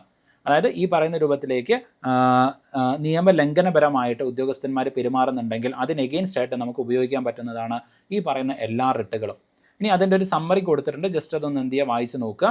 ഇനി ആർട്ടിക്കിൾ 32 അതുപോലെ തന്നെ ആർട്ടിക്കിൾ 226 ഇത് രണ്ടും തമ്മിലുള്ള ഡിഫറൻസ് കൊടുത്തിട്ടുണ്ട്, ആർക്കാണ് അധികാരങ്ങൾ വരുന്നത്, അങ്ങനെയുള്ള കാര്യങ്ങളൊക്കെ. അടുത്തത് പബ്ലിക് ഇൻട്രസ്റ്റ് ലിറ്റിഗേഷൻ അല്ലെങ്കിൽ പൊതു താല്പര്യ ഹർജി വരുന്നുണ്ട്. അതായത് ഇപ്പോൾ പൊതു താല്പര്യം പരിഗണിച്ചുകൊണ്ട്, അതായത് ജനങ്ങളുടെ ക്ഷേമമോ അല്ലെങ്കിൽ ജനങ്ങളുടെ അവകാശമോ ഒക്കെ ലംഘിച്ചുകൊണ്ട് നമുക്ക് സുപ്രീം കോടതിയിലേക്ക് കേസ് കൊടുക്കാൻ വേണ്ടിയിട്ട് പറ്റും. ഓക്കെ, ഇനി ഈ കേസ് കൊടുക്കുന്നത് എങ്ങനെയാണ്, നിങ്ങൾക്ക് എങ്ങനെ വേണേലും കൊടുക്കാം, പ്രോപ്പറായിട്ട് വക്കീൽ വഴി കൊടുക്കാം. ഇനി അതല്ലെങ്കിൽ നിങ്ങളൊരു കത്ത് അയക്കാമെന്ന് വിചാരിക്കുക, ആ കത്ത് അയക്കുന്നത് പോലും സുപ്രീം കോടതി എന്ത് ചെയ്യും, ഒരു കേസായിട്ട് പരിഗണിക്കും. അതിനെ പറയുന്നതാണ് എപ്പിസ്റ്റോളറി ജുറിസ്ഡിക്ഷൻ എന്ന് പറയുന്നത്. അപ്പോൾ എപ്പിസ്റ്റോളറി ജുറിസ്ഡിക്ഷൻ എന്ന് പറയുന്ന സമയത്ത് എന്താണ്, even A post card or letter can be treated as A public interest litigation, PIL ആയിട്ട് പരിഗണിക്കാൻ വേണ്ടിയിട്ട് പറ്റും. അതാണ് എപ്പിസ്റ്റോളറി ജുറിസ്ഡിക്ഷൻ എന്ന് പറയുന്നത്. നിങ്ങൾ സുപ്രീം കോടതിക്ക് ഒരു കത്ത് അയച്ചാൽ മതി, സുപ്രീം കോടതിയുടെ ശ്രദ്ധയിൽപ്പെടുത്തിയാൽ മതി, ഇങ്ങനൊരു സംഭവം ഉണ്ട്, അത് ജനങ്ങളുടെ പൊതു താല്പര്യത്തിന് എതിരാണ്, അത് ജനങ്ങളെ ബാധിക്കുന്നുണ്ട് എന്ന രൂപത്തിൽ നിങ്ങൾ ഒരു കത്ത് അയച്ചാൽ ആ കത്ത് പോലും ഒരു കേസായിട്ട് കോടതിക്ക് പരിഗണിക്കാൻ വേണ്ടിയിട്ട് പറ്റും. ഓക്കെ, ഇനി ഈ ഒരു കാര്യം ഇൻവെൻറ്റ് ചെയ്ത് വരുന്നത് എപ്പോഴാണെന്ന് ചോദിച്ചു കഴിഞ്ഞാൽ ഈ പറയുന്ന PN ഭഗവതി, ഞാൻ നേരത്തെ പറഞ്ഞില്ല, PN ഭഗവതി PILൻ്റെ ഒക്കെ ഒരു ഫാദറായിട്ട് നമുക്ക് കൺസിഡർ ചെയ്യാൻ വേണ്ടി പറ്റുന്ന വ്യക്തിയാണ്. അതുപോലെ തന്നെ VR കൃഷ്ണ അയ്യർ. ഓക്കെ, അപ്പോൾ ഇവരെ രണ്ടുപേരെയാണ് ഫാദർ ഫിഗേഴ്സായിട്ട് നമ്മൾ എന്ത് ചെയ്യുന്നത്, കൺസിഡർ ചെയ്യുന്നത്. ഇനി ഈ PIL എന്ന് പറയുന്നത് ഒരുപാട് കേസുകളിലൂടെ ഇവോൾവ് ചെയ്ത് വന്ന കൺസെപ്റ്റാണ്. ആ കേസുകളാണ് ഇവിടെ കൊടുത്തിരിക്കുന്നത്. SP ഗുപ്ത കേസ് വരുന്നുണ്ട്, ഹുസൈനര ഖത്തൂൺ കേസ് വരുന്നുണ്ട്, MC മേത്ത കേസ് വരുന്നുണ്ട്. ഏറ്റവും അവസാനമായിട്ട് നിങ്ങൾ നോക്കുക, ഏറ്റവും അവസാനം എന്ന് വെച്ചാൽ ഈ കൊടുത്തിരിക്കുന്ന നോട്ടിൽ ഏറ്റവും അവസാനമായിട്ട് വരുന്ന ഒരു കേസാണ് വിശാഖ കേസ് എന്ന് പറയുന്നത്. ഈ വിശാഖ കേസിൻ്റെ ഭാഗമായിട്ടാണ് വിശാഖ ഗൈഡ് ലൈൻസ് വരുന്നത്. ആ വിശാഖ ഗൈഡ് ലൈൻസ് ആണ് prevention of the sexual harassment at the work place ആയിട്ട് മാറുന്നത്. Okay, prevention of the sexual harassment, okay, posh act ആയിട്ട് പിന്നീട് മാറുന്നതൊക്കെ ഈ പറയുന്ന വിശാഖ ഗൈഡ് ലൈൻസ് ആണ്. ഓക്കെ, അല്ലെങ്കിൽ Vishakha versus state of Rajasthan ആണ്. അത് അറിഞ്ഞിരിക്കേണ്ട ഒരു സ്റ്റോറി തന്നെയാണ് വിശാഖയുടെ ആ ഒരു കേസ് എന്ന് പറയുന്നത്. ഓക്കെ, ഒരു കൂട്ടബലാത്സംഗത്തിനൊക്കെ വിധേയമായിട്ടുള്ള ഒരു വ്യക്തിയാണ് വിശാഖ എന്ന് പറയുന്നത്. ഓക്കെ, യെസ്, അപ്പോൾ ഇത്രയും കാര്യങ്ങൾ ഇതുമായിട്ട് ബന്ധപ്പെട്ടൊന്ന് ഓർത്തേക്കുക. ദെൻ MC മേത്ത കേസ് വരുന്നുണ്ട്, എൻവിറോൺമെൻറ്റൽ PILs, അതായത് എൻവിറോൺമെൻറ്റ് കോൺസ്റ്റിറ്റ്യൂഷൻ്റെ ഭാഗമായിട്ട് മാറുന്നത് സത്യം പറഞ്ഞു കഴിഞ്ഞാൽ ഈ പറയുന്ന MC മേത്ത കേസോട് കൂടിയിട്ടാണ്. ഇപ്പോൾ ഗംഗാ പൊല്യൂഷൻ, താജ്മഹൽ പൊല്യൂഷൻ, ഇതൊക്കെ ഈ ഒരു MC മേത്ത കേസിൽ അഡ്രസ്സ് ചെയ്ത് പോയിട്ടുള്ള കാര്യങ്ങളാണ്. ഓക്കെ, അപ്പോൾ PIL എന്ന് പറയുന്നതും എന്താണ്, ഈ തരത്തിൽ ഉദ്യോഗസ്ഥന്മാർ ഏതെങ്കിലും തരത്തിൽ അന്യായമായിട്ട് പ്രവർത്തിക്കുന്നുണ്ടെങ്കിൽ അവർക്കെതിരെ നമുക്ക് PIL ഫയൽ ചെയ്യാൻ വേണ്ടിയിട്ട് പറ്റും, കോടതിയിലേക്ക് കേസ് കൊടുക്കാൻ വേണ്ടിയിട്ട് പറ്റും. അപ്പോൾ PIL എന്ന് പറയുന്നതും അഡ്മിനിസ്ട്രേറ്റീവ് ആർബിട്രറിനെസ് പ്രിവെൻറ്റ് ചെയ്യാനുള്ള ഒരു മെഷറാണെന്നുള്ളത് ഓർത്ത് വെക്കണം. അതിനടുത്തത് ജുഡീഷ്യൽ റിവ്യൂ ഓൾറെഡി നമ്മൾ ഡിസ്കസ് ചെയ്ത് കഴിഞ്ഞു. ഓക്കെ, നമ്മൾ നേരത്തെ പറഞ്ഞിട്ടുണ്ടായിരുന്നു it is part of the basic structure. അത് ഏത് കേസിലാണ്, Minerva Mill versus Union of India കേസോട് കൂടിയിട്ട് ജുഡീഷ്യൽ റിവ്യൂ എന്ന് പറയുന്നത് ബേസിക് സ്ട്രക്ചറിൻ്റെ ഭാഗമായിട്ട് മാറിയിട്ടുണ്ട്. ഓക്കെ, നമ്മൾ അതുപോലെ റൂൾ ഓഫ് ലോയുടെ കേസ് പറഞ്ഞിട്ടുണ്ടായിരുന്നു, അതും ഈ പറയുന്ന രൂപത്തിലേക്ക് എന്താണ് നമ്മുടെ ബേസിക് സ്ട്രക്ചർ ഓഫ് ദി ഡോക്ടറിൻ്റെ ഭാഗമാണ്. ഇനി ജുഡീഷ്യൽ റിവ്യൂവിന് വേണ്ടിയിട്ട് നമ്മുടെ കോടതിയെ സഹായിക്കുന്നതാണ് നേരത്തെ നമ്മൾ പറഞ്ഞിട്ടുണ്ടായിരുന്ന കാര്യങ്ങൾ, ആർട്ടിക്കിൾ 32, ആർട്ടിക്കിൾ 226 ഒക്കെ. ഇനി ജുഡീഷ്യൽ റിവ്യൂ കോടതി ചെയ്യുന്ന സമയത്ത് അവിടെ പ്രധാനമായിട്ടും 3 കാര്യങ്ങളായിരിക്കും എന്ത് ചെയ്യുന്നത്, അവിടെ ചർച്ച ചെയ്യുന്നത്. 4ാമത്തെ ഗ്രൗണ്ട് വരുന്നുണ്ട്, നമ്മളത് ഡിസ്കസ് ചെയ്യും. അപ്പോൾ ഇവിടെ നിങ്ങൾ നോക്കുന്ന സമയത്ത് പ്രധാനമായിട്ടും 3 ഗ്രൗണ്ടുകൾ വരുന്നുണ്ട്. ഒന്ന് ഇല്ലീഗാലിറ്റി എന്ന് വെച്ച് കഴിഞ്ഞാൽ നിയമവിരുദ്ധമായിട്ടാണോ ചെയ്തിരിക്കുന്നത് എന്നുള്ളത് ചെക്ക് ചെയ്യും. രണ്ടാമത്തത് ഇറാഷണാലിറ്റി എന്ന് വെച്ച് കഴിഞ്ഞാൽ സാമാന്യ ഒരു ബോധം ഉണ്ടായിരിക്കുമല്ലോ, സാമാന്യമായിട്ടുള്ള നമ്മുടെ ഒരു യുക്തി, ആ യുക്തി വിരുദ്ധമായിട്ടാണോ ചെയ്തിരിക്കുന്നത്, അതിന് നമ്മൾ പറയുന്ന പേരാണ് വെനസ്ബറി റീസണബിൾനെസ് എന്ന് പറയുന്നത്. വെനസ്ബറി റീസണബിൾനെസ് എന്ന് പറയുന്നത് എന്ന് വെച്ചാൽ ഈ പറയുന്ന ഒരു റീസൺ, കാര്യകാരണമില്ലാതെയാണോ ഉദ്യോഗസ്ഥന്മാർ പ്രവർത്തിക്കുന്നത്. അടുത്തത് പ്രൊസീജിയറൽ ഇംപ്രോപ്രൈറ്റി എന്ന് വെച്ചാൽ ആ ചെയ്തിരിക്കുന്ന കാര്യം നിയമപ്രകാരം അല്ല എന്നുണ്ടെങ്കിൽ, ഒരു കാര്യം ചെയ്യുകയാണെന്നുണ്ടെങ്കിൽ കാര്യം ചെയ്താൽ മാത്രം പോരാ, നിയമപ്രകാരം ചെയ്യണം. ഇപ്പോൾ ഫോർ എക്സാമ്പിൾ ഈ പറയുന്ന രൂപത്തിലേക്ക് ഹീനിയസ് ക്രൈം ചെയ്തിട്ടുള്ള ഒരു കുറ്റവാളി, ആ കുറ്റവാളിയെ തൂക്കിക്കൊല്ലും, പക്ഷേ ആ കുറ്റവാളി എന്ത് ചെയ്യും, വധശിക്ഷയ്ക്ക് വിധിക്കും. അപ്പോൾ അങ്ങനെ ആ കുറ്റവാളിയെ തൂക്കിക്കൊല്ലുകയോ വധശിക്ഷയ്ക്ക് വിധിക്കുകയോ ചെയ്യുന്നുണ്ടെങ്കിൽ അത് കോടതി ആയിരിക്കണം. അതായത് ഒരു ഉദ്യോഗസ്ഥൻ, ഒരു പോലീസ് ഉദ്യോഗസ്ഥൻ കോടതിക്ക് മുമ്പിൽ ഹാജരാക്കി വാദപ്രതിവാദം കഴിഞ്ഞ് കോടതി വിധിക്കണം അയാളെ തൂക്കിക്കൊല്ലാൻ. അല്ലാതെ ഉദ്യോഗസ്ഥൻ തന്നെ അയാളെ വെടിവെച്ച് കൊല്ലുകയാണ്. ഓക്കെ, നിങ്ങൾ നോക്കിക്കഴിഞ്ഞാൽ ഫൈനലായിട്ടുള്ള കാര്യം സെയിം തന്നെയാണ്. ഓക്കെ, പക്ഷേ അവിടെ പ്രൊസീജിയറിൽ മാറ്റമുണ്ട്. ആദ്യത്തെ കേസ് പ്രോപ്പർ ആയിട്ടുള്ള കോടതിയിലൂടെ പോയിട്ട് നിയമവ്യവസ്ഥ എന്ത് അനുശാസിക്കുന്നു അതനുസരിച്ച് പ്രൊസീജിയർ ഫോളോ ചെയ്തിട്ടാണ് അയാളെ കൊല്ലുന്നത്. രണ്ടാമത്തെ കേസിൽ എന്താണ്, ഈ പറയുന്ന നിയമം ലംഘിച്ചുകൊണ്ടാണ് ചെയ്യുന്നത്. അപ്പോൾ പ്രൊസീജിയറൽ ഇംപ്രോപ്പറിറ്റി വന്നിട്ടുണ്ട്, പ്രൊസീജിയർ പ്രകാരം തന്നെയാണ് കാര്യങ്ങൾ ചെയ്തിട്ടുള്ളത്, അത് കോടതി ചെക്ക് ചെയ്യും. അടുത്തതാണ് പ്രൊപ്പോർഷണാലിറ്റി. ഞാൻ നേരത്തെ പറഞ്ഞ പോലെ ഈ ഉദ്യോഗസ്ഥൻ തെറ്റായിട്ടുള്ള ചെയ്ത കാര്യമാണെങ്കിൽ പോലും, അല്ലെങ്കിൽ ഈ പറയുന്ന പോലെ അഡ്മിനിസ്ട്രേറ്റീവ് ആർബിട്രേഴ്സ് കാണിച്ചതാണെങ്കിൽ പോലും അതുണ്ടാക്കിയിരിക്കുന്നത് വലിയ നന്മയാണോ എന്നുള്ളത് കോടതി ചെക്ക് ചെയ്യും. അപ്പോൾ ഈ പറയുന്ന കാര്യങ്ങളൊക്കെ ഇപ്പോൾ അതായത് ലീഗലായിട്ടാണ് ചെയ്തത്, റാഷണൽ ആയിട്ടാണ് ചെയ്തിരിക്കുന്നത്, പ്രൊസീജിയർ കറക്റ്റ് ആണ്, അല്ലെങ്കിൽ പ്രൊപ്പോർഷണാലിറ്റി നോക്കുന്ന സമയത്ത് അതുവഴി നന്മയാണ് ഉണ്ടായത് എന്നുണ്ടെങ്കിൽ ആ ഉദ്യോഗസ്ഥൻ ചെയ്ത ആർബിട്രറി ആയിട്ടുള്ള കാര്യമാണെങ്കിൽ അത് കോടതി ശരിവെക്കും. അതല്ല, ഈ പറയുന്ന ഏതെങ്കിലും ഒരു കാര്യം സംഭവിച്ചു നിയമവിരുദ്ധമായിട്ട്, ലോജിക് ഇല്ലാതെ, യുക്തിക്ക് വിരുദ്ധമായിക്കൊണ്ട്, അതുപോലെ തന്നെ കൃത്യമായിട്ടുള്ള പ്രൊസീജിയർ ഫോളോ ചെയ്യാതെ, അതുപോലെ തന്നെ എന്ത് ചെയ്യുന്നുണ്ട്, കൂടുതൽ തിന്മ ഉണ്ടാക്കുന്ന രൂപത്തിലാണ് അയാൾ ചെയ്തത് എന്നുണ്ടെങ്കിൽ അയാളുടെ ആക്ഷൻ അഗെയിൻസ്റ്റ് ആയിട്ട് സുപ്രീം കോടതി എന്ത് ചെയ്യുന്നുണ്ടായിരിക്കും, തിരിച്ച് ആക്ഷൻസ് എടുക്കുന്നുണ്ടായിരിക്കും. അപ്പോൾ ഇതാണ് പറയുന്നത് ജുഡീഷ്യൽ റിവ്യൂയുടെ 4 ഗ്രൗണ്ടുകളും ജസ്റ്റ് ഒന്ന് എന്ത് ചെയ്യണം, ഓർത്ത് വെക്കണം. അടുത്തത് scope and limitation of the constitutional remedy. നമ്മൾ പറഞ്ഞു കോൺസ്റ്റിറ്റ്യൂഷണൽ റെമഡികളൊക്കെ ഉണ്ടെങ്കിൽ പോലും അത് പൂർണ്ണമായിട്ട് അഡ്മിനിസ്ട്രേറ്റീവ് ആർബിട്രറിനെസ്സിനെ തടയാൻ വേണ്ടിയിട്ട് പ്രായോഗിക തലത്തിൽ നമ്മൾ നോക്കിക്കഴിഞ്ഞാൽ അത് വരുന്നില്ല. ഇപ്പോൾ ഫോർ എക്സാമ്പിൾ ഒന്നാമത്തത് റിട്ടുകൾ നമ്മൾ പറഞ്ഞു അഡ്മിനിസ്ട്രേറ്റീവ് ആർബിട്രറിനെസ് കൺട്രോൾ ചെയ്യും എന്ന് നമ്മൾ പറഞ്ഞു, അല്ലെങ്കിൽ അത് ഇല്ലാതാക്കുമെന്ന് പറഞ്ഞു. പക്ഷേ അപ്പോഴും ഈ പറയുന്ന ഹേബിയസ് കോർപ്പസ് ഒഴികെ ബാക്കിയുള്ള റിട്ടുകളൊന്നും പ്രൈവറ്റ് ഇൻഡിവിജ്വൽസിനൊന്നും എഗെയിൻസ്റ്റ് ആയിട്ട് നമുക്ക് ഇഷ്യൂ ചെയ്യാൻ വേണ്ടിയിട്ട് പറ്റുന്നതല്ല. അപ്പോൾ അതെന്താണ്, ഒരു ലിമിറ്റേഷൻ ആയിട്ട് വരുന്നുണ്ട്. ഇനി അതുപോലെ തന്നെ എന്താണ്, not available when alternative remedies are available. Alternative ആയിട്ടുള്ള റെമഡികൾ അവൈലബിൾ ആണെന്നുണ്ടെങ്കിൽ, ഇപ്പോൾ ഫോർ എക്സാമ്പിൾ ഡിപ്പാർട്ട്മെൻറ്റൽ റെമഡീസ് ഒക്കെ അവൈലബിൾ ആണെന്നുണ്ടെങ്കിൽ അവിടെ ജുഡീഷ്യറി എന്ത് ചെയ്യില്ല, ഇടപെടില്ല. അത് ഡിപ്പാർട്ട്മെൻറ്റലായിട്ട് തന്നെ എന്ത് ചെയ്യണം, ആ പ്രശ്നങ്ങൾ പരിഹരിക്കണം എന്ന നിലപാടായിരിക്കും കോടതി സ്വീകരിക്കുന്നത്.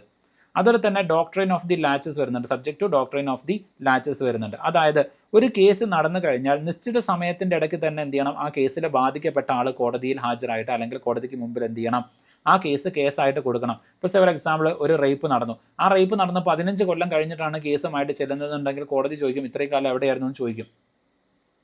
ഓക്കെ, അതാണ് പറയുന്നത് ഡോക്ട്രൈൻ ഓഫ് ലാച്ചസ് എന്ന് പറയുന്നത്. എന്ന് വെച്ച് കഴിഞ്ഞാൽ ഡിലേ ഡിഫീറ്റ്സ് ഇക്വിറ്റി എന്ന് പറയുന്നത്. അതായത് ഇത്തരത്തിലുള്ള എന്തെങ്കിലും ഒരു കാര്യം സംഭവിക്കുകയാണെന്നുണ്ടെങ്കിൽ അവിടെ ഡിലേ ഉണ്ടാവാൻ വേണ്ടിയിട്ട് പാടില്ല.